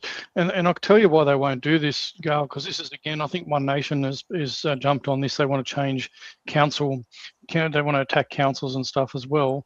Is that I know people that have got property that were willing to have people on their properties in caravans, and the councils have come and like they'll actually fine property owners for helping helping Australians who are doing it tough. They're actually looking at fining people like that. So the bureaucracy, the red and green tape, it might sound nice. We think, oh, this is a great idea. Those little tiny homes or prefabs, we'll get them put, places. There's people that would be willing to have family members, loved ones come and live on their properties, but the councils just won't let them because of bloody planning rules and bloody, all this other sort of BS. Yep. So the young people make the very rational economic decision of just checking out. Fair enough. As Alani's got there, yeah, absolutely. And there was another comment up further that said that as well. I forget who shared it now. It might have been Gail or someone as well, that their grandchild said, when there's a world going to end, when we're talking about all the catastrophizing with the climate change. I mean, this is our kids. What have they done to our kids? A whole generation and a half of just, causing mental anxiety with all the BS that they carry on about. Yep, and you're exactly right, Captain Cutlery. It is ushering us into owning nothing and depending entirely on government, which will have many unjust conditions. Exactly right. They've been planning this for a while. The World Economic Forum actually had a video on that. You will own nothing and be happy. It's all there. It's all there on the public record. I'm already happy, mate. Yeah, no, that's right. Leave me the hell alone. The man that just wanted to will be remembered as the death knell of the Albanese Labor government. Not this because it was commentator Mel because Picos was it was a on it. betrayal. And if you're a young Australian who's been told to work hard, save, invest, and build something, this budget just told you you're the mug. The broken promise. Let's start with the elephant in the room, negative gearing. Anthony Albanese stood in front of Australians repeatedly before the 2025 election and ruled out touching negative gearing. Will you consider revisiting negative gearing policy ahead of the election? No, So you're completely ruling it out? I think that was a pretty clear answer. He said it wasn't Labor policy. He said it wasn't on the agenda. He said it again after winning. He said it all throughout the whole campaign. And last night, 1 year into his second term, he broke that promise. Now, Labor will tell you that they have a mandate. Let's talk about that mandate. Albanese won government in 2025 with around 32% of the primary vote, one of the lowest primary votes for a winning party in Australian history. 2/3 of Australians voted for someone else. That is not a mandate to fundamentally restructure how Australians build wealth. That is a plurality propped up by preferences. And here's the kicker. Bill Shorten took almost the exact same policy to the 2019 election. He campaigned on it. He was upfront about it. And he lost what was supposed to be the unlosable election. Australians overwhelmingly rejected it as a policy outcome. So what Labor has done is take a policy that the public rejected at the ballot box, hide it during 2 campaigns, and then ram it through after the fact. That is not democracy. That's a bait and a switch. The attack on aspiration.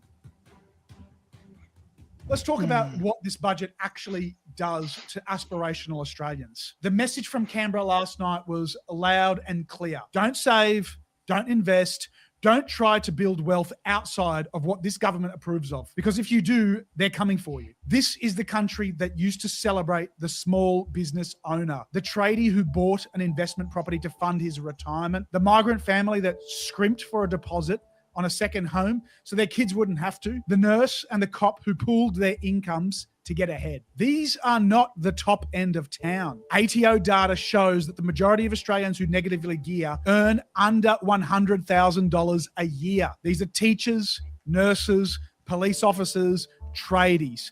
These are the people Labor is now punishing for trying to provide for their own retirement instead of leaning on the pension. We have spent decades telling Australians, take responsibility to plan ahead, don't be a burden on the state. And now we're punishing the exact people who listened. The intergenerational equity lie. Labor is selling this as intergenerational equity.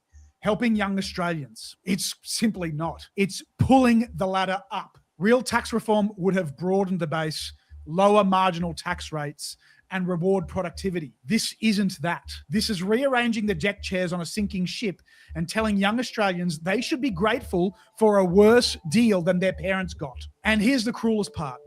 Under the new structure, negatively geared investors are being pushed towards new builds. Sounds great, right? More supply, problem solved. Except the first home buyer incentives are also targeted at new builds. So what has Labor actually done?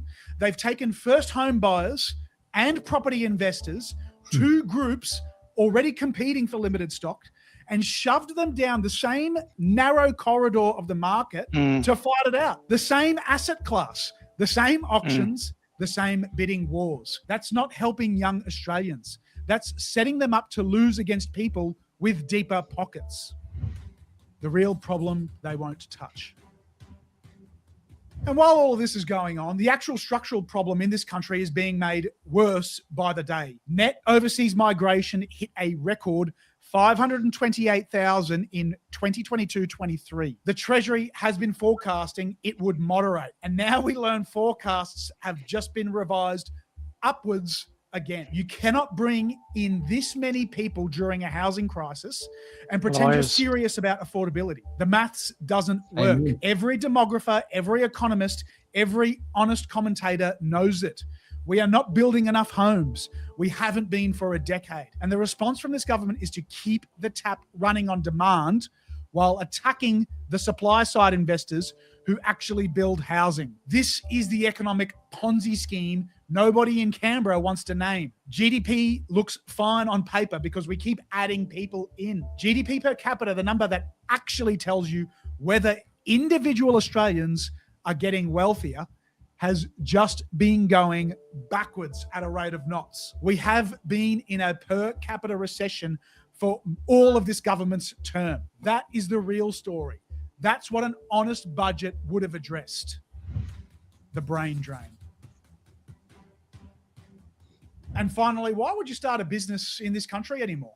Australia's top marginal tax rate is 47%, including Medicare. That's among the highest in the developed world. Singapore has no capital gains tax. Hong Kong has no capital gains tax. The UAE has no capital gains tax. Even the United States, for all its problems, taxes long-term capital gains at 20% federally. Our best founders are already leaving. Atlassian moved to the US. Canva's founders are everywhere but here. And this budget gives every ambitious young Australian one more reason to pack their bags. Less innovation, fewer higher paying jobs, a smaller tax base. And then Labor wonders why we have to keep raising taxes on whoever's left here in Australia. This budget is not a reform, it's a confession that this government has run out of ideas, has no plan for productivity, no plan for housing supply, no plan for the structural problems eating this country alive. And so it's reached for the oldest trick in the playbook. Tax the people who are getting ahead, hand it to the people who vote for you, and call it fairness. Australians can see it, and the next election is going to be a reckoning, and it should be. Will it be? That's the thing. Can we turn enough people around in 2 years? Will enough people hurt enough, be in pain enough, Bruce, as you keep saying? You know, said it from very early shows, Bruce. Nothing will change until people start hurting enough. Well, I think we are starting to see signs of change. I've never seen this much pushback to a budget, especially for young people. That clip, by the way, was from Mel Picos talking tactics, who I usually watch for military matters, but he made a great commentary there on the last federal budget. Now, as I said, we are starting to see signs. So Angus Taylor, despite him obviously inheriting a sinking ship, he's actually starting to make signs that he wants to tack back to what the Liberal Party used to stand for. So he's come out and said that he will oppose the negative gearing and capital gains tax changes and will campaign on them at the next election, which is still 2 years away. Now, Little the too late. Liberals are not going to win the next election, No. but the Liberals in coalition with One Nation as the senior partner, they could pull off a shock victory, especially fast forward 2 years when I think this country will be in a far worse financial crisis and energy crisis than it is now. And we are already seeing in individual federal seats where One Nation is actually polling more than either of the other parties. Yeah. So, yeah, maybe people are hurting enough. Yeah, well, this will all depend, Bruce. This will all depend on, we've seen the news about the White Australia Party being on ASIO's list, and this is all gearing up to, will they try and put Pauline in jail again? Will they try and push back on One Nation and the messaging coming out of them because people are so distraught? Are they going to come after them? Is it going to make Australians even more peed off and support them even further? What do you think? Yeah, it backfired quite severely on them. Look at Tommy Robinson in London. The convicted thug rapist is at the head of a march of 1 million people. Yeah. Yep. That's got to scare him. Yep. Yep. I think one of the only reasons that Liberals are turning ship is because so many people, they're bleeding people to One Nation. Yep. Correct. I think you're right. All right. Enough of that. Health. And this one's for you, Mark, because last week you're obviously suffering a bit with the old neck, weren't you? Yeah, it's ongoing, mate. Ongoing, but it is what it is. That reminded me of some message traffic I saw that ivermectin was a decent anti-inflammatory or anti-arthritic drug. So I just went back and read over the evidence for that. There are no high-quality human trials showing that ivermectin is effective for arthritis. Pro tip, there never will be. It's too cheap, it's off patent, and it's demonized because it went against the narrative for COVID. So we will never have more than we have now, which is we know it's safe for other uses, and we know it has anti-inflammatory effects, so maybe it's worth trying. So here's what Peter McCullough's group says about ivermectin as an anti-arthritic. Because COVID-19, rheumatoid arthritis and osteoarthritis share similar internal signalling pathways that drive inflammation, medications like ivermectin that block these steps could potentially help treat all three. While ivermectin is not officially approved for these uses, research suggests it may one day contribute to better therapies for multiple inflammatory diseases. Just like it wasn't approved for COVID, Bruce. Just like it wasn't approved for COVID. It had decades and decades of one of the highest risk profile medications in the world, and yet the lowest risk profile of any medication in the world. Yeah. Yep, and I've taken it multiple times just to put that in there. Again, I'm just reading off Peter McCullough's website, Dr. McCullough, the cardiologist, who was definitely on the right side of history with COVID. The dose they recommend is 18 milligrams daily for 3 weeks and then have 2 weeks off. So making you aware of that. And if your doctor won't prescribe it, there are certainly other ways to get hold of it. Let me put it that way. Yep. Might be worth a try. Yeah. No. Oh, got to find a good doctor. All the good doctors are deregistered, I'm afraid. Yeah, no, I hear that. Yeah, funny about that, isn't it? Now, here's a change of tack. So this is in the diversity divides setting. Although if you look at Tommy Robinson in the UK, it sounds like diversity certainly united a segment of the UK population. Anyway, last week we were talking about the fact that culture is built by the people who build the whole country, and that if you change your population to something different, you change your culture to something different, which means often your country stops working because the culture was built and the institutions and all the ways of doing things, it was all built for something different. And if you then change it, you often find that none of that stuff works anymore. Now, here's a fascinating mathematical simulation that sort of has a go at illustrating that. So in this illustration, the modeler, sorry about that, says, I'm going to model two sorts of population behavior. The white dots are where you treat everybody the way you want to be treated, badly, well, whatever. And the red dots are where you treat your in-group, the members of your group, the way you want to be treated. But you treat the other people, the white dots, as victims to be exploited, resource subjects.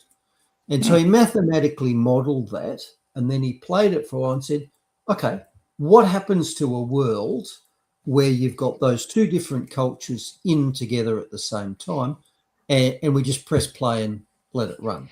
So this is from Ben Werriman. Let's find a window. I'm getting better at this window. Is saying that just as I probably auto-delete myself. Well, I've got no windows open, so I'm not blocking you off anyway. All right, let's see if this plays for us. Created a simulation here to demonstrate what I'm talking about. Okay, this is a nice little visualization that I put together, and there are some rules to this simulation to explain what you're looking at here. Now, there's a bunch of white dots, and there's a bunch of red, well, not as many red dots. The red dots would be group B. The white dots are group A. Now, the white dots are like white people. The white dots, when they encounter another dot, if it has less than they do, or if it's small, if the dot is smaller than it is, it will give a portion of itself to the smaller dot in order to try to reach an equilibrium. And every white dot will do this. So every white dot, when it reaches another dot, will give some of itself. So this is the altruistic equity model. If a white dot bumps into another dot that is smaller than it, it gives some resources to it. To the other dot. Whether it's white or red, or it doesn't really matter. Or another red dot. The red dots, however, they have a different strategy. The red dots, if they encounter another red dot, will give some of itself to the red dot. If it encounters a white dot, regardless of size, it'll take a little bit from the white dot. So the analogy here is that the red dots are immigrants who come here for benefits. They're here to take our stuff, if you like. And it doesn't matter. If they bump into another immigrant from their cultural group, they won't do that. But if they bump into one of the altruistic existing fairness culture, they'll take some of their stuff. So two different sets of cultures, two different sets of rules. What happens? The dots, if they reach a certain size, they will split into two dots, so like mitosis, because it'll get big enough to reproduce. So let's have a look at when you have these two groups with different survival strategies. One is the universalist white strategy of treat everyone the way you want to be treated. And then two, the red dots, where their survival strategy is different, and that is treat everyone like yourself, like you want to be treated, but then treat everyone else as a resource that you can take from. So let's have a little look. Let's start this this simulation up and see how it's going there. In fact, I might speed it up just a tad. There we go.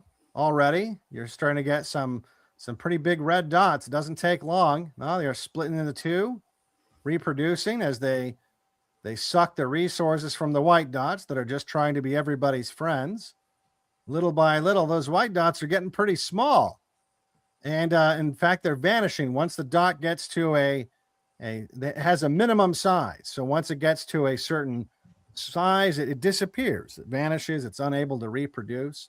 In fact, you might notice that none of the white dots ever get to a size large enough to reproduce because they're all sending their generational wealth over to Africa or to 1877 Cars for Kids, which pays for Jewish kids to go on vacation in Israel, or, whatever they're doing.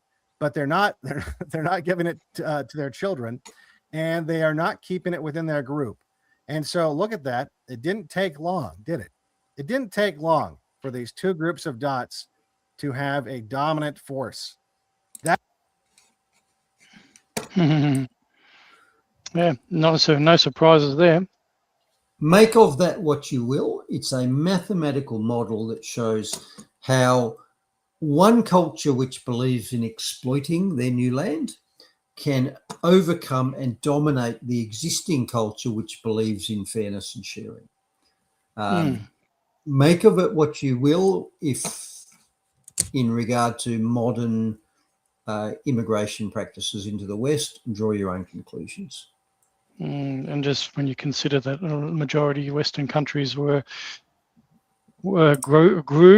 and founded on Christian values. Yep. And Altruism, that is sharing, altruism. Yep, that's it. Yep. Well, look what happens when you mix it with an extractive culture who's just there for your stuff. Free stuff, not freedom. That mathematical model shows you one possible outcome. Yeah. And then add to that, global corporatist organisations that do pretty much want to do the same and rule and control you. They're all about money, growing their own wealth, shareholders, massive financial organisations that don't care about how it affects the person. They're red dots. Yep, they are included in the red dots, aren't they? Absolutely right. They're red dots. Yep, massive conglomerates. And for all of these things, I've put up links if you really want to have a look at them, and you can be bothered sort of manually typing that out. You can have a look for yourself. Yep, that's pretty... Makes sense, doesn't it? It just makes sense. They're like parasites themselves, aren't they, Bruce? Maybe we need to spray ivermectin around the world. All right. Okay, so on to the Govern Me Harder Daddy section. So it's meme week, and here's just another meme about governments. And you got this poor, obviously not particularly wealthy chap saying, government steals half of my beer money, then taxes my beer. Yeah. Yep. Yes. Funny about that. That is exactly what happens. That is exactly what happens. Miscellaneous, and helpfully it's actually miscellaneous dangerous goods I've got there, which is handy because I'm going to talk about hydrocarbon fuels and oils. So we have previously discussed storage of petrol and diesel, and I've told you that I have successfully stored petrol and diesel for 2 years, in a cool place without a lot of temperature cycling, in an appropriate container, and with the addition of a stabilizer. Stabilizers help stop the fuel breaking down. Now, I've done that regularly for 2 years for both petrol and diesel, and successfully poured it into a modern car and had no trouble using it. So in my hands, I can certainly store diesel and petrol for 2 years.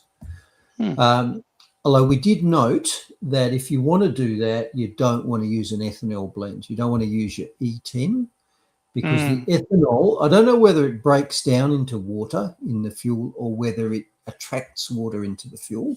But if you try and store an ethanol mix in your petrol or diesel, mainly be in petrol, I guess, you do risk water contamination of it. So I would never try and long-term store an ethanol blend.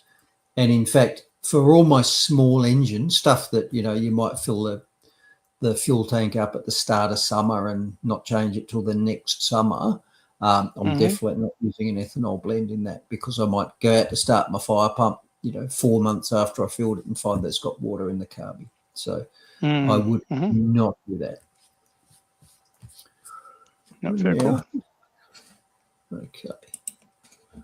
All right. Now, right on the heels of that, on the heels of me telling you that I wouldn't try storing an ethanol blend because it doesn't store well, good old man as a catter, Bob Catter in Queensland, has come out and said he wants an ethanol mandate in fuel.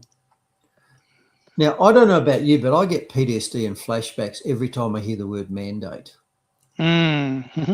He should I know see better. QR codes. I see border closures. I see people holding me down, etc. I see jail. I see bend over and spread your cheeks, sunshine, all that sort of stuff. So I don't like the word mandate.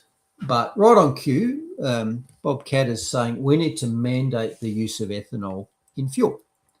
And they do, of course, dress this up as a fuel security issue. You know, if we could put a certain amount of ethanol in every litre of fuel in this country, well, the fuel would go further. That's the argument. And what they're suggesting is a minimum of 1% ethanol in all petrol and a minimum of 2% biodiesel, whether it's ethanol or some other agricultural product in diesel. So that's what he wants. He wants that in your fuel, whether you want it or not. Now, my first question is, and if people wanted this, why isn't somebody already doing it? So the first question, why do we need a mandate at all? If the market doesn't want it. Now, the next part of the story tells you why the growers want a mandate. So Queensland cane growers will lose money this season with sugar prices below the cost of production, and growers say 2 Queensland sugar mills are in danger of closing down. So this is the old run to government and get a market for my product thing. Remember that happened during COVID?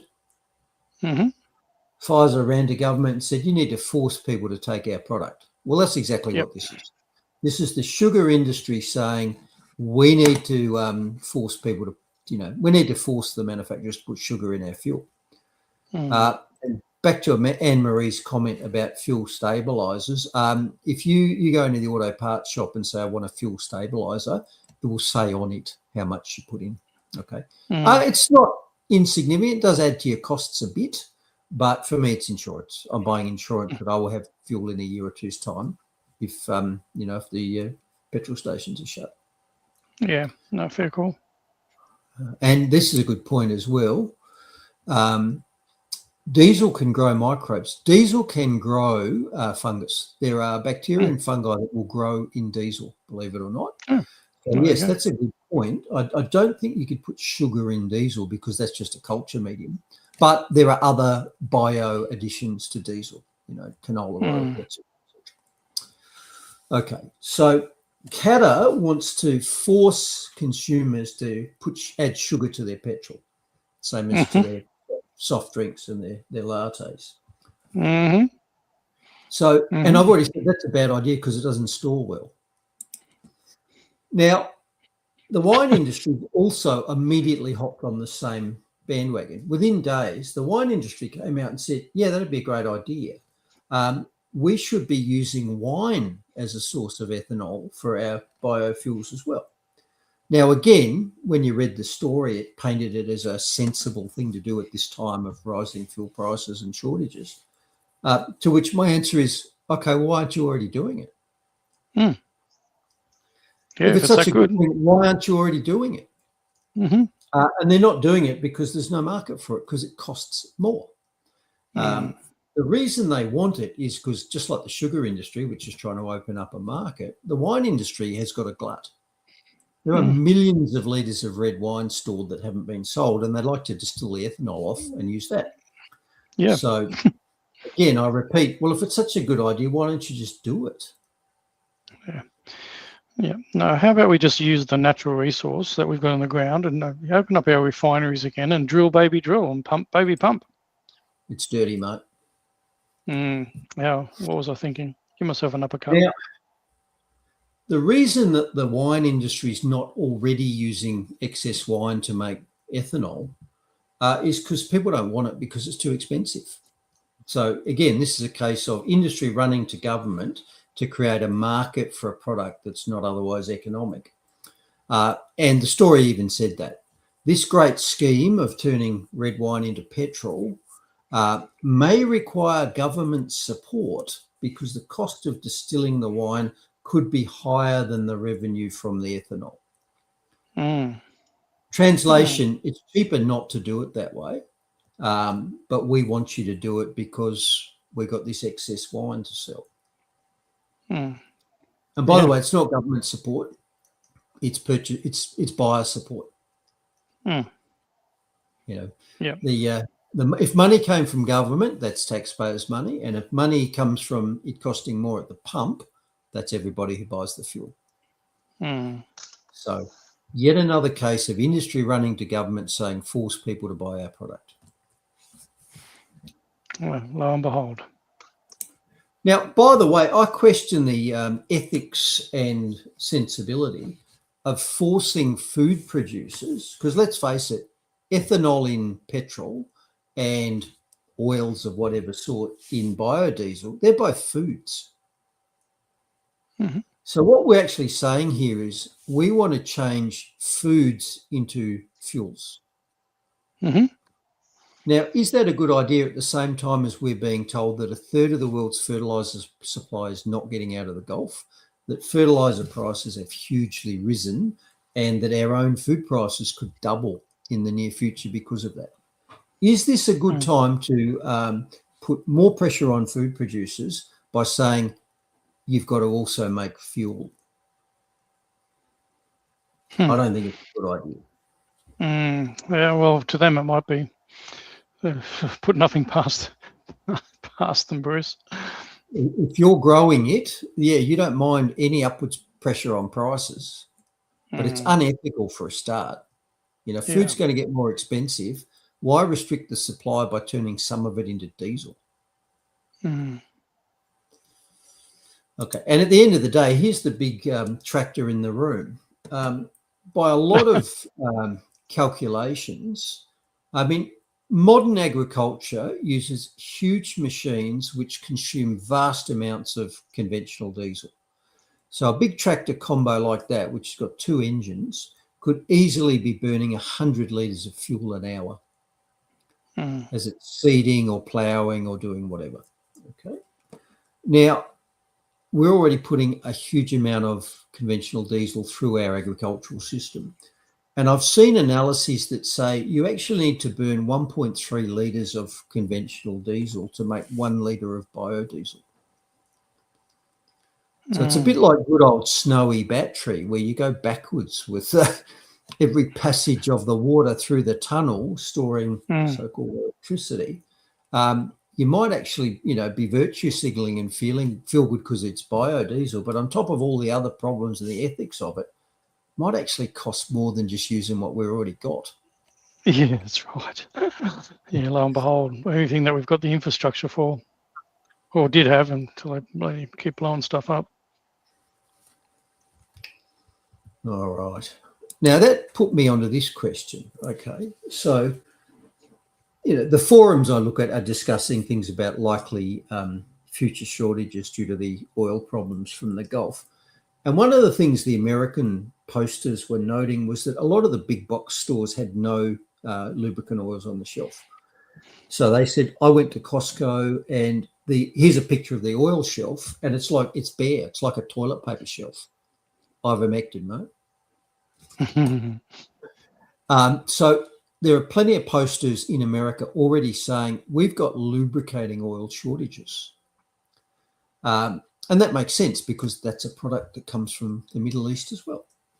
So I typed back, yeah, I've got plenty in the shed. And someone typed and said, yeah, but it's got an expiry date. I went, bullshit, it's oil. And they directed me to a website, and I've got it there in the yellow there. And that's an expose where a race driver collected a whole lot of old oil that was in his workshop, including some that had been in tins for 50 years, and sent it all off to get tested. So they test it for lubricity, how well it lubricates, for frothiness, foam. You know, when you don't want your oil to turn into bubbles when it's whizzing around the bottom of your engine, because then it's not a liquid, you can't pump it, etc., etc. And have a look at that if you want. I'm not going to play it here, but surprising answer to me is that motor oils degrade even in a sealed steel tin. Hasn't been opened. They'll also degrade in the conventional plastic, such that after about 5 years on the shelf, I wouldn't be using the oil. It'll still look look like oil, but if you put it through this test procedure, it doesn't lubricate well. It foams, turns into bubbles instead of staying liquid, and so on and so on. So it might look like oil, and you might think you're saving money by using the old oil you had in the shed, but you're actually putting something in it that doesn't work, and so that's actually going to damage your engine. So with a real, rock in my craw, I gathered up all of the old oil, and it must have been 20 or 30 litres of this and that, and got rid of it. Ouch. Ouch. And a 4-litre pack of Mobil one like that could easily be $50. So, but my thing is, I don't want to put that oil in an engine if it doesn't work. Cheapest thing you can do in the engine is put decent oil in it. Yeah. And by the way, synthetic oils store better. And, you go to the shop and there's synthetic this and semi-synthetic and traditional mineral. And being a traditionalist, so I go, I don't want that bloody synthetic shit. Just give me the mineral oil. Well, it turned out from these tests that the more synthetics in it, the better. Synthetic oil stores better than mineral oil. Oh, go figure. Well, there you go. So sadly, take home to myself, throw out all the old oils. If you buy new oils, put a date on it. And if you haven't used it in 5 years, chuck it out. And also, once you open it, it's probably got a 1-year lifestyle. Once some air's got in, it oxidizes and it starts degrading. And so that obviously includes any oil that you've put in a sump of anything. So if you've got oil in your generator, in your tractor, in your fire pump, even if you've only run it 5 hours during the year, the oil is probably degraded to the point you want to change it after a year. And that's bad too. No more this, that I only did 10 hours in the tractor, I won't service it this year. That's poor economics, I'm afraid. And I'm really sorry to have learnt this. Yeah, I'm pretty sure. the old ad keeps playing around in my head, Bruce, is that oils ain't oils. Correct. Oils ain't oils. Yep. Zombie time. I did, Gail. I've heard these stories before, and I've read some stories about how engines were developed that didn't run on the traditional fuels and all that. And I've heard people that got offed because of it. People, all the patents were bought and then put on shelves and all these other sorts of things. I've heard about those stories as well. Technology is not lost, just patents bought and put on shelves to protect an industry. And this question, what oil is being used in wind turbines? I got a little bit of experience with that because I spent all night babysitting a wind turbine fire about 2 years ago, was it? So I actually had a bit of a look, and a big wind turbine will have the best part of 1,000 litres of oil up there in the pod up the top.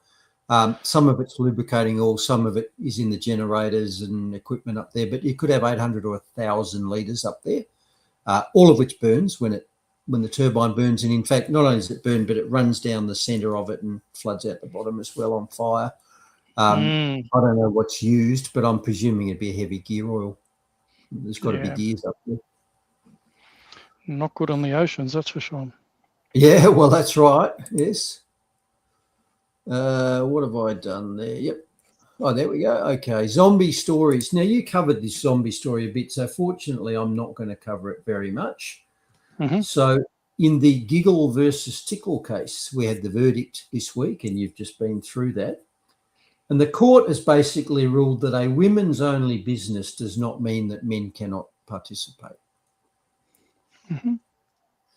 Now, the court thus proves that, like Professor Murphy, it really doesn't know what a woman is. Now, personally, I don't believe the courts have any business ruling on biology.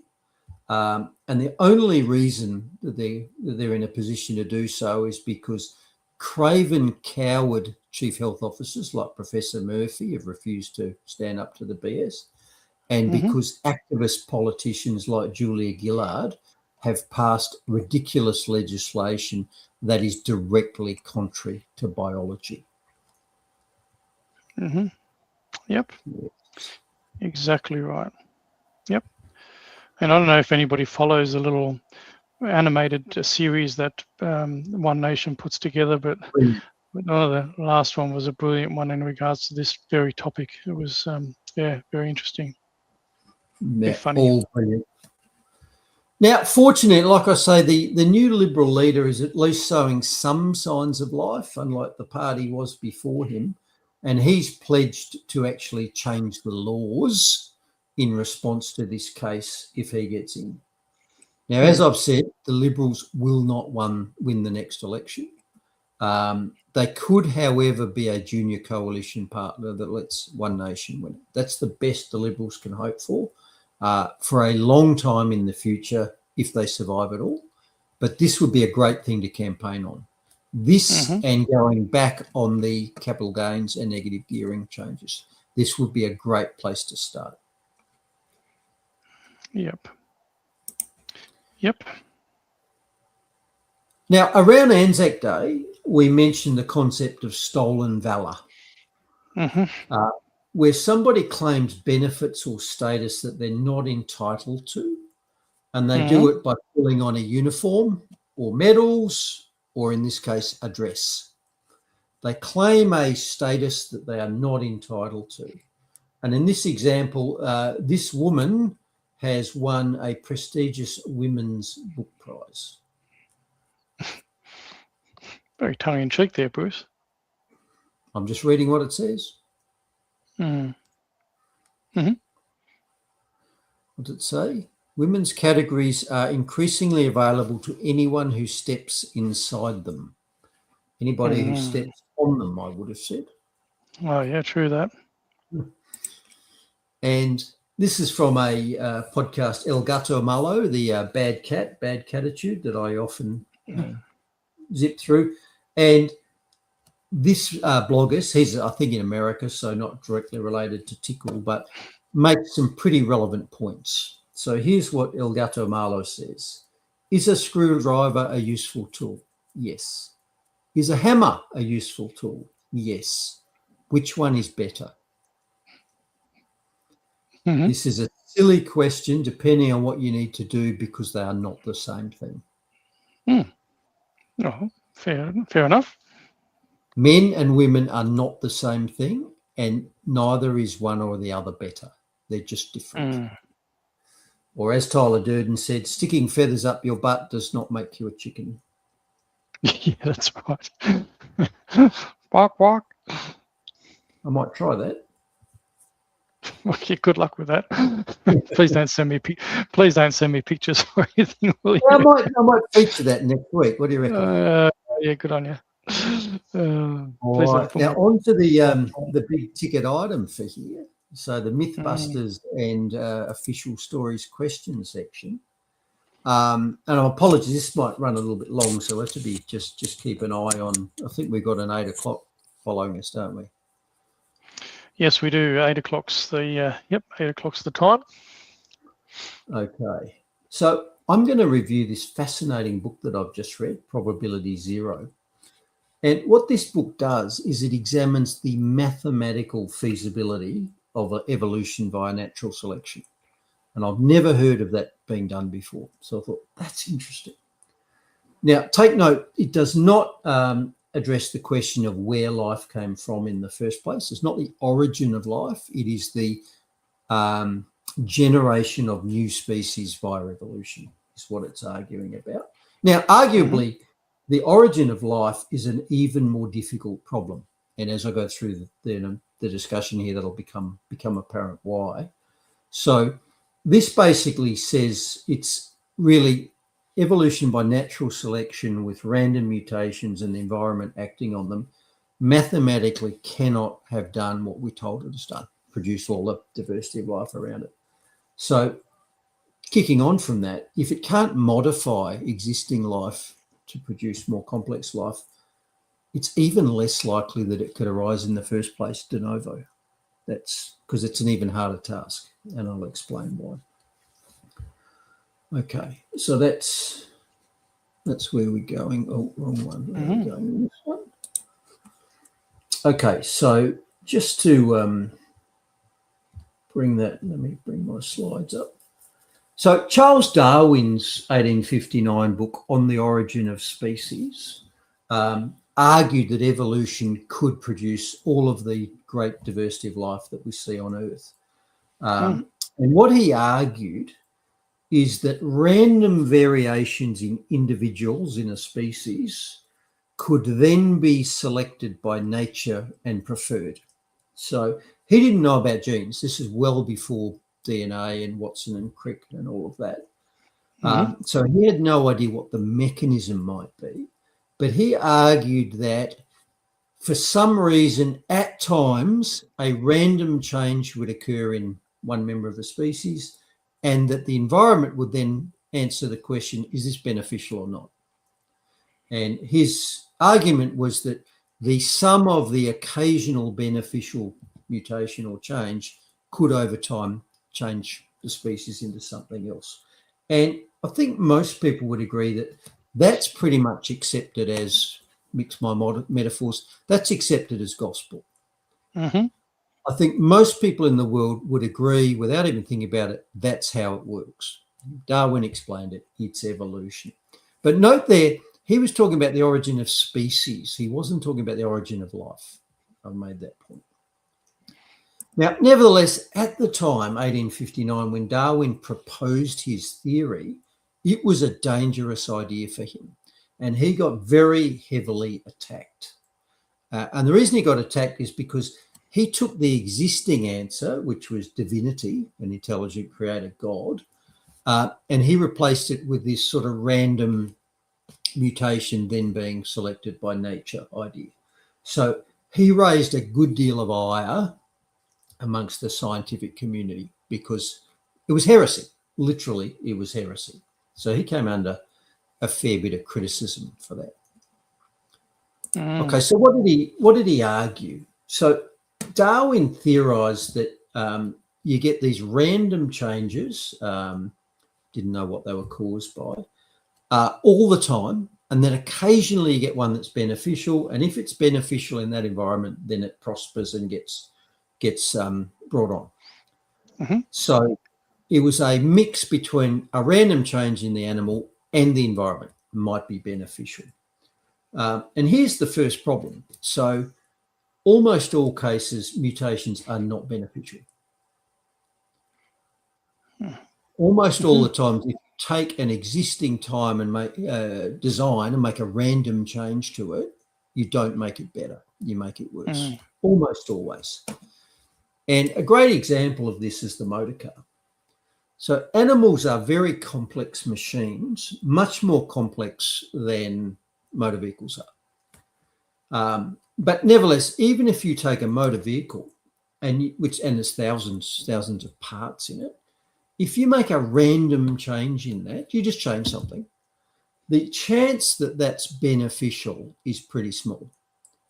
If it's a minor change, like you just delete one screw, you're not going to notice it. The animal will be essentially the same. It'll go on. But if you make a major change to it due to a mutation, in almost all cases, you're going to stop it working.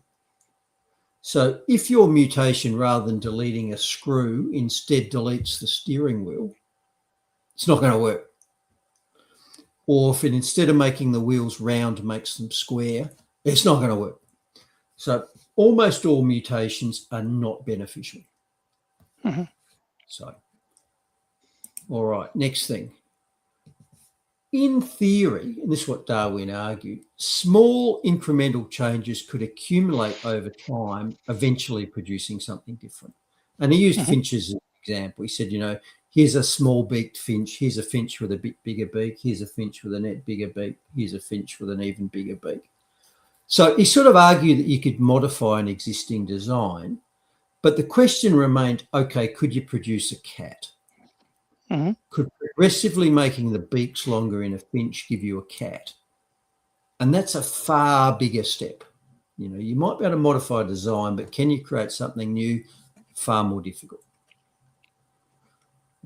So the book starts by reviewing exactly how you build an animal. And the way you build an animal, and this is universal across everything from a bacteria to an elephant, the way you build an animal is you start with a blueprint. You have to have a design written down. This is how you build it. And that's designed in that's documented in the genetic code. So once you've got the design written in the genetic code, you've then got to use cellular machines to turn that code into proteins. Then you've got to assemble the proteins into an animal. So you've got to have all of those things to build a complete animal. And like I say, this is true across everything. It's true for amoebas, it's true for peacocks. They all work the same way. Mm-hmm. But it's more complex than that. You don't just have to have the design for how to build it, and the design tells you build this protein. Once you've built the protein folds up into a tertiary structure. So it's not just a matter of getting all the building blocks aligned along the string of the protein. It's then got to fold up and do something, become a 3D structural element. Okay. Mm-hmm. Now, when you get a mutation in the genetic code, you change one of those building blocks. Okay, just one of them. Now, that probably then completely changes the way the protein folds. It doesn't produce a small change in it. It might prevent it folding at all, or it might fold completely different. In other words, almost always, even if you just do one change in a protein, you bugger it, stops working, it self-deletes, the animal doesn't exist. Because it doesn't work. It doesn't work. But this is exactly what the natural selection theory says happens. It says you get a random change somewhere in the blueprint, and as a result of that random change, you build a better protein. Now, as I've just explained, the chance that you build a better protein is very small. Almost always you build a worse protein. So not many mutations ever even get the chance to interact with the environment. Mm-hmm. Now, the next problem is if you want to build a totally new animal, you've not only got to make massive changes to the code, but you can't just do it with incremental steps. So to turn a bird into a cat, you can't just do it by making the beak longer. It never turns into it. You've got to radically replan the design of the animal. And of course, if you do that, it doesn't work. You know, a mutation which gives you a radical change in the animal, you know, one that swaps out gills for legs, doesn't work because you need gills, for example. So almost all major changes are unviable. In fact, almost all minor changes are unviable. But the argument is, a whole succession of minor changes produces the result. And here's the first maths problem. To make a significant change, even between relatively similar animals, you need a vast number of beneficial changes. So it's thought that humans and chimps diverged from a common ancestor about 8 million years ago. And if you look at the genome, the genetic instructions for a person and a chimp now, there's about 40 million, I think, differences between them. So in 8 million years, we've accumulated 40 million beneficial changes.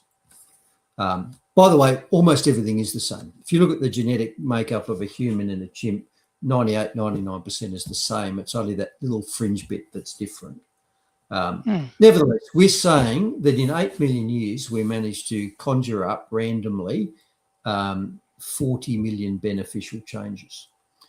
And researchers have done the maths and said, okay, we need, what's the rate we'd have to get changes at? So if we want to do that many changes in 8 million years, looking at the fastest mutating cell they've ever found, which is a yeast cell, very simple thing, grows very fast. If we apply that rate of mutation to the divergence of humans and chimps, we'd only come up with less than 300 mutations, but we know they're different in 40 million places. So the first conclusion of the book is that the maths doesn't come anywhere near working. The rate of beneficial mutations is orders of magnitude less, even in the fastest mutating simple animal that ever looked at. Can't work. And even if the maths did work, even if you could accumulate mutations enough, you're still not building a new animal. You're modifying an existing design. So you're making a different sort of primate, or you're making a different sort of beak on a bird. Mm-hmm. We're not actually turning up with a new animal. We're not turning a trilobite into a lion. Mm-hmm. Because to turn a trilobite into a lion, you need massive changes. The whole body form changes. Now, you can't do that in little steps because, remember, the mechanism for these changes is you get a mutation in the design, in the code, and then you build something from it which is a bit different. It's not so different that the animal's unviable. You're not swapping lungs for legs, and they need lungs. Mm. So you can only have a little difference to start with. And then you build on that little difference by having another little difference a bit later and another little difference, and they all stack together. Now, the problem with that is the mechanism for producing the small differences is changes in the DNA code.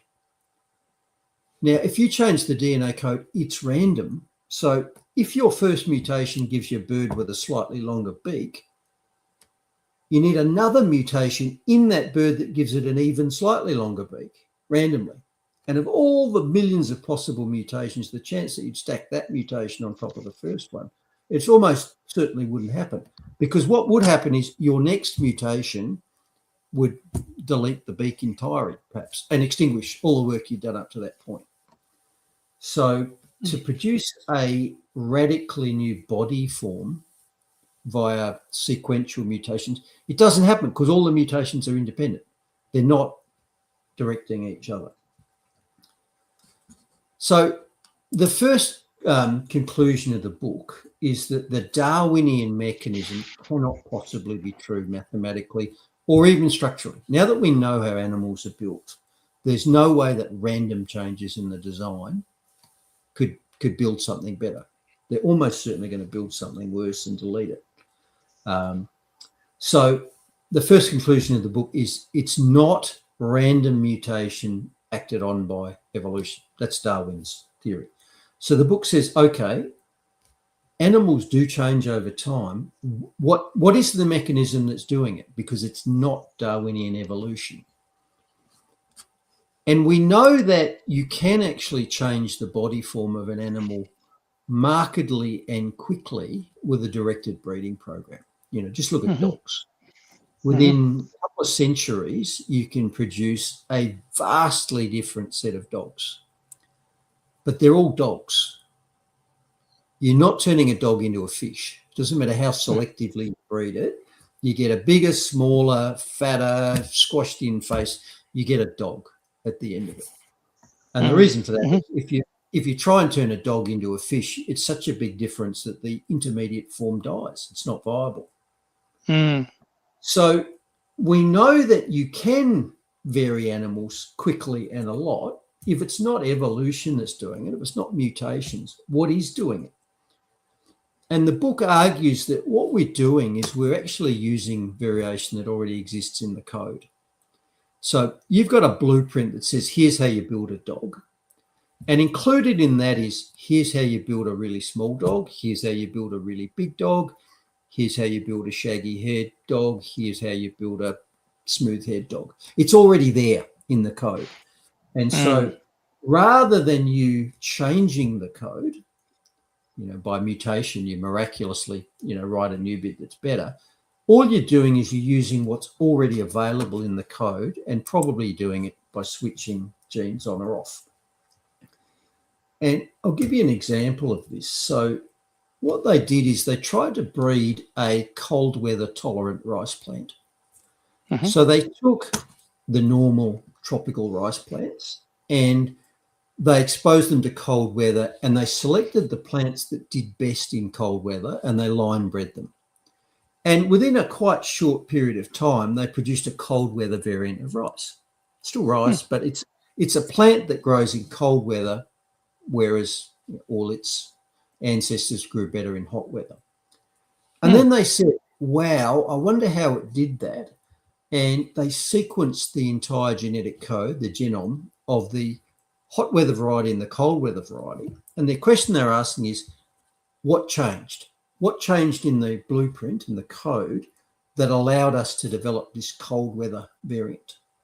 And the answer was nothing. It was all exactly the same in both variants. So it wasn't a change in the blueprint that produced this different form. It was a switching on or off of subroutines that are already available. So the rice already had the subroutine in it that said, okay, how do I grow in cold weather? That was already written into the code. So that was a big surprise. They haven't changed the code. The code already included the, okay, how do we do it? And the big question is, well, why the hell was that already written in the code? You know, we've got a plant that grows in hot weather. Why have we already got instructions for, oh, here's how you grow in cold weather? It's almost as if whoever designed the rice said, well, we better make this grow in cold weather too. So we'll put in, you know, the allowance. So their argument was, it's almost as if somebody designing it went, I've got to design in for cold weather, I've got to design in for hot weather.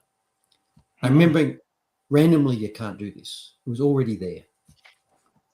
Yeah, a bit like a butterfly from a caterpillar. Oh, that's a whole, I don't want to go there. That's a whole other thing. All right. So on the one hand, we can change animals within what they are. You know, we can make rice from hot weather rice into cold weather rice, or we can make a big dog into a small fluffy dog by line breeding and using existing subroutines, existing possibilities that are already in the design. You can do that. That's one way. And their other suggestion was, okay, if you actually change the code, the DNA blueprint, it can't be random. They've already shown that mathematically it cannot possibly be random. So if it's a change in the DNA that is changing the animal, it's not random. So the question is, how did it get there? It's deliberate. If it's not random, it's deliberate. And so they're saying this is a directed change in the code, not a random change in the code. And Darwin said you get random changes and sometimes the environment favors them. Well, they've shown that randomness doesn't explain it, so it's got to be directed. And the question is, who directed it? If it's a non-random process, what drives it? And obviously, throughout history, there have been different answers to that question. The literal Christian answer is, well, God did it.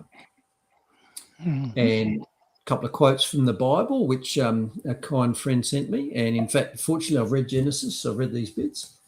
So the Bible says that God is the designer, the intelligent designer. It says, God made all sorts of wild animals, livestock and small animals, each able to produce offspring of the same kind, and God saw that it was good. So God made all the animals. And then God created human beings in his own image. In the image of God, he created them, male and female, he created them. So the traditional biblical answer is that whoever designed all these creatures, because it wasn't random, God done it. That's one answer. And like I say, the book makes no judgment about who the designer was. It just says, clearly, this stuff was designed. It's not random. Now, the book makes a couple of other interesting points. It says, okay, if you examine all the different animal designs, there's a lot of redundancies and modifications and imperfections. And in fact, there's a huge stamp of similarity across a vast range of different species. So you find the same parts used in a vast variety of animals, okay? So there's a lot of carryover from one design to another. They're not all clean sheet designs. You know, you don't just sit down and say, okay, this is how I'm going to make a dolphin. This is how I'm going to make a human. It's almost as if you've got an existing design and you've got to modify it. So the book asks the question, if an omnipotent God can just make the animals in a day, make humans in another day, why wouldn't he just do it? Why would he have all of these imperfections in all the different species if he literally created them one after the other? Why wouldn't he just have a clean sheet design that was perfect instead of a obvious modification like that? And the book goes on from that to say this: the results, all the different species and the similarities and modifications between them, look more like the products of an entrepreneur, an Elon Musk. So the entrepreneur comes up with the idea. Here's what I want you to build. And then he gives it to the production team and they turn it into reality. But they don't get to have the perfect thing. They've got to have all sorts of compromises with economics, research and development, existing designs. You know, you can't just say to your Toyota, design me a new car next year from scratch that's nothing to do with the old ones. There's always going to be economic and time constraints that force you to use an existing design, even if you change it. So the book says it looks more like whoever designed this just kept modifying existing designs for whatever reason, rather than just snapping the fingers and saying, okay, here's a new design. So that's interesting. You know, if the designer were powerful and omnipresent and omnipotent, why the hell are all the designs so dodgy? Good question. Okay, good question. They work, but they're dodgy. Mm-hmm. And finally, if evolution can't explain how all the complex species arose simply by modifying something simpler, then it sure as hell can't explain how life arose in the first place. Because remember I said to build an animal, you've got to have a code. Then you've got to have cellular machinery, proteins, to turn that code into a protein. And then that machine has to make other proteins.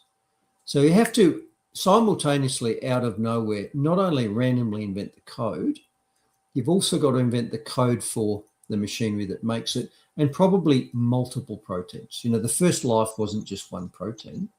It had to be the minimum viable product. You know, I don't know what it was, 30 proteins, 50 proteins. That would have all had to blink into existence at the same time. Otherwise, it just couldn't work. We'd never get on. So that, to me, is a fascinating journey along a topic that I've never even considered. The authors say the facts are what they are. The math is what it is. Darwinism is mathematically impossible. To have a random change in the genetic code, which is beneficial, and then stack on another random change, which is also beneficial, and then stack on another one and another one, without somewhere in the series, one of those random changes being self-deleting, you know, the thing doesn't work anymore, is mathematically impossible. So the vast variety of life that exists on Earth did not arrive by all evolving slowly from the original one-celled whatever it was. It's mathematically and mechanistically impossible.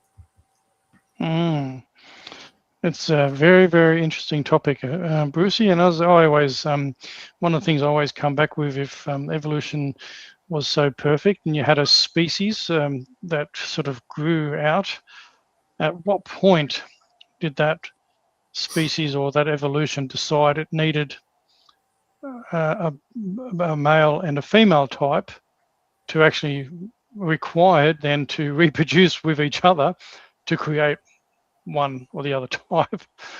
That doesn't sound like evolution. That sounds like going backwards to me, because if you're able to exist before, yeah. And why only two? True that. Not 56 or 79 or whatever it is, according to the court. 109 or something, I think now, different genders, yeah. Sex is binary. And you know what I've said about that in the past? Binary means one thing or the other, right? So if sex is binary, male or female. But a lot of people say they're non-binary. Yeah. So you've got non-binary and binary, which is back to binary again. See the problem? There's a problem.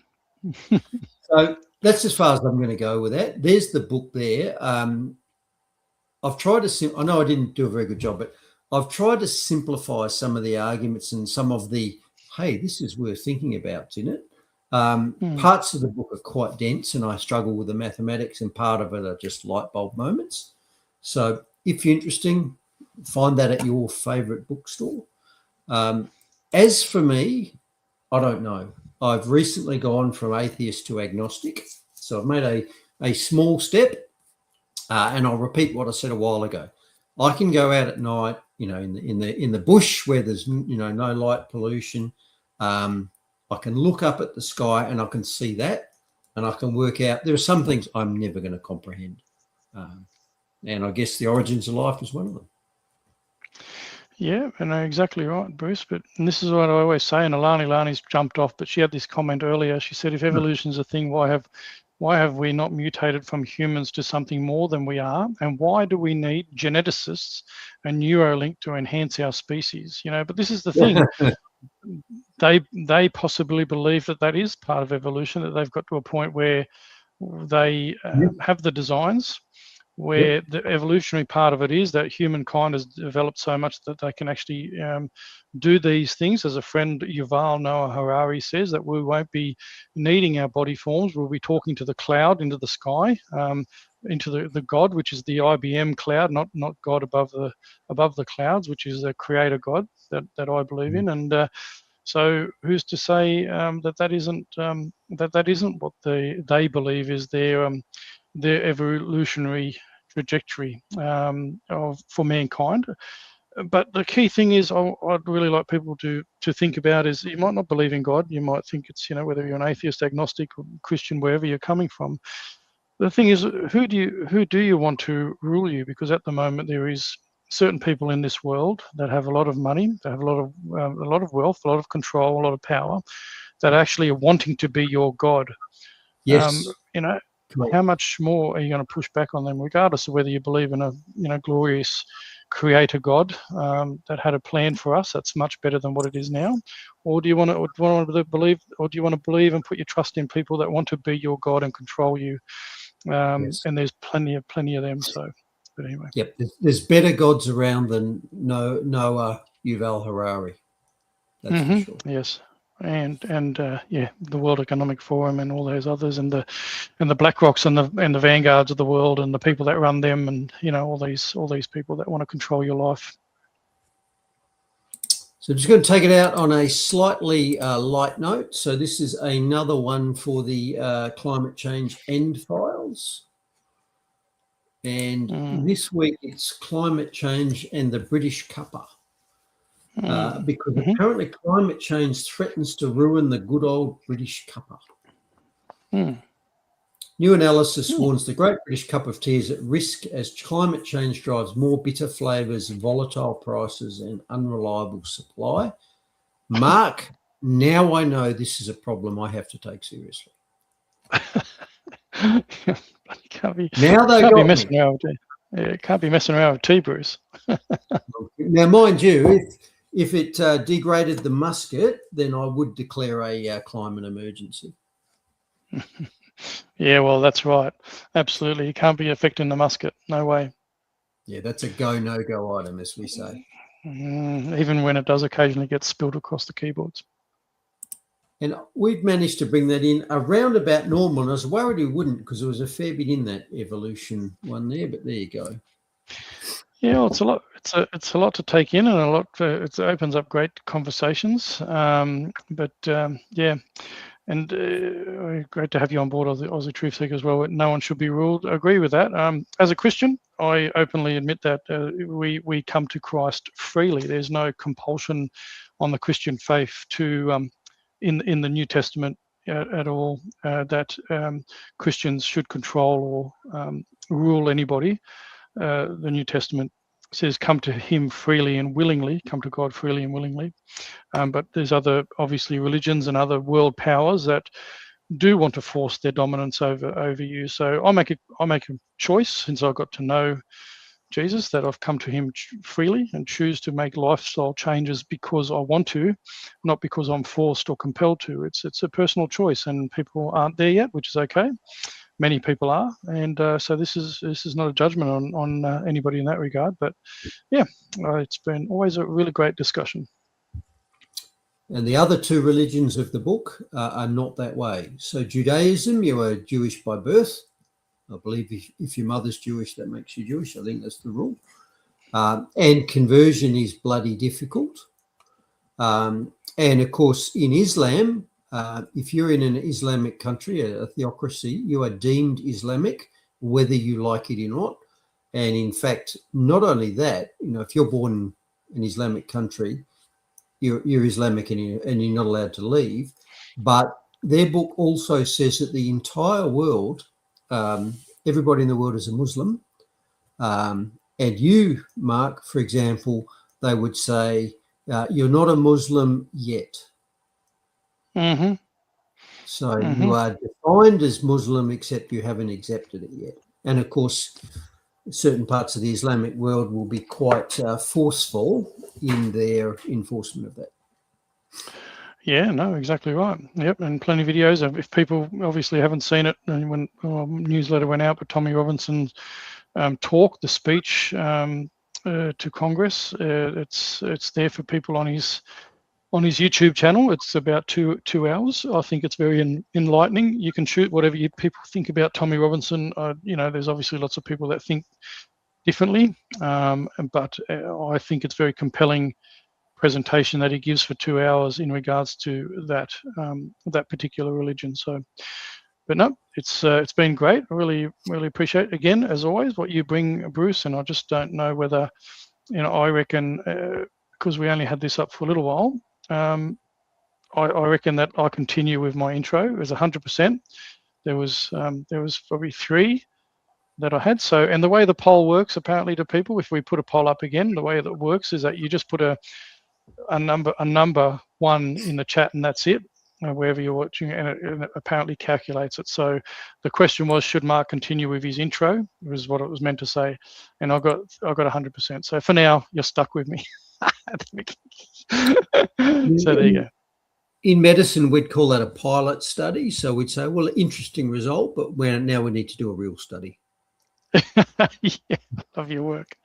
Love your work. And all good. Well, thanks again, everybody. God bless. Have a great week, and we'll see you next week to do it all again. Cheerio, my friend.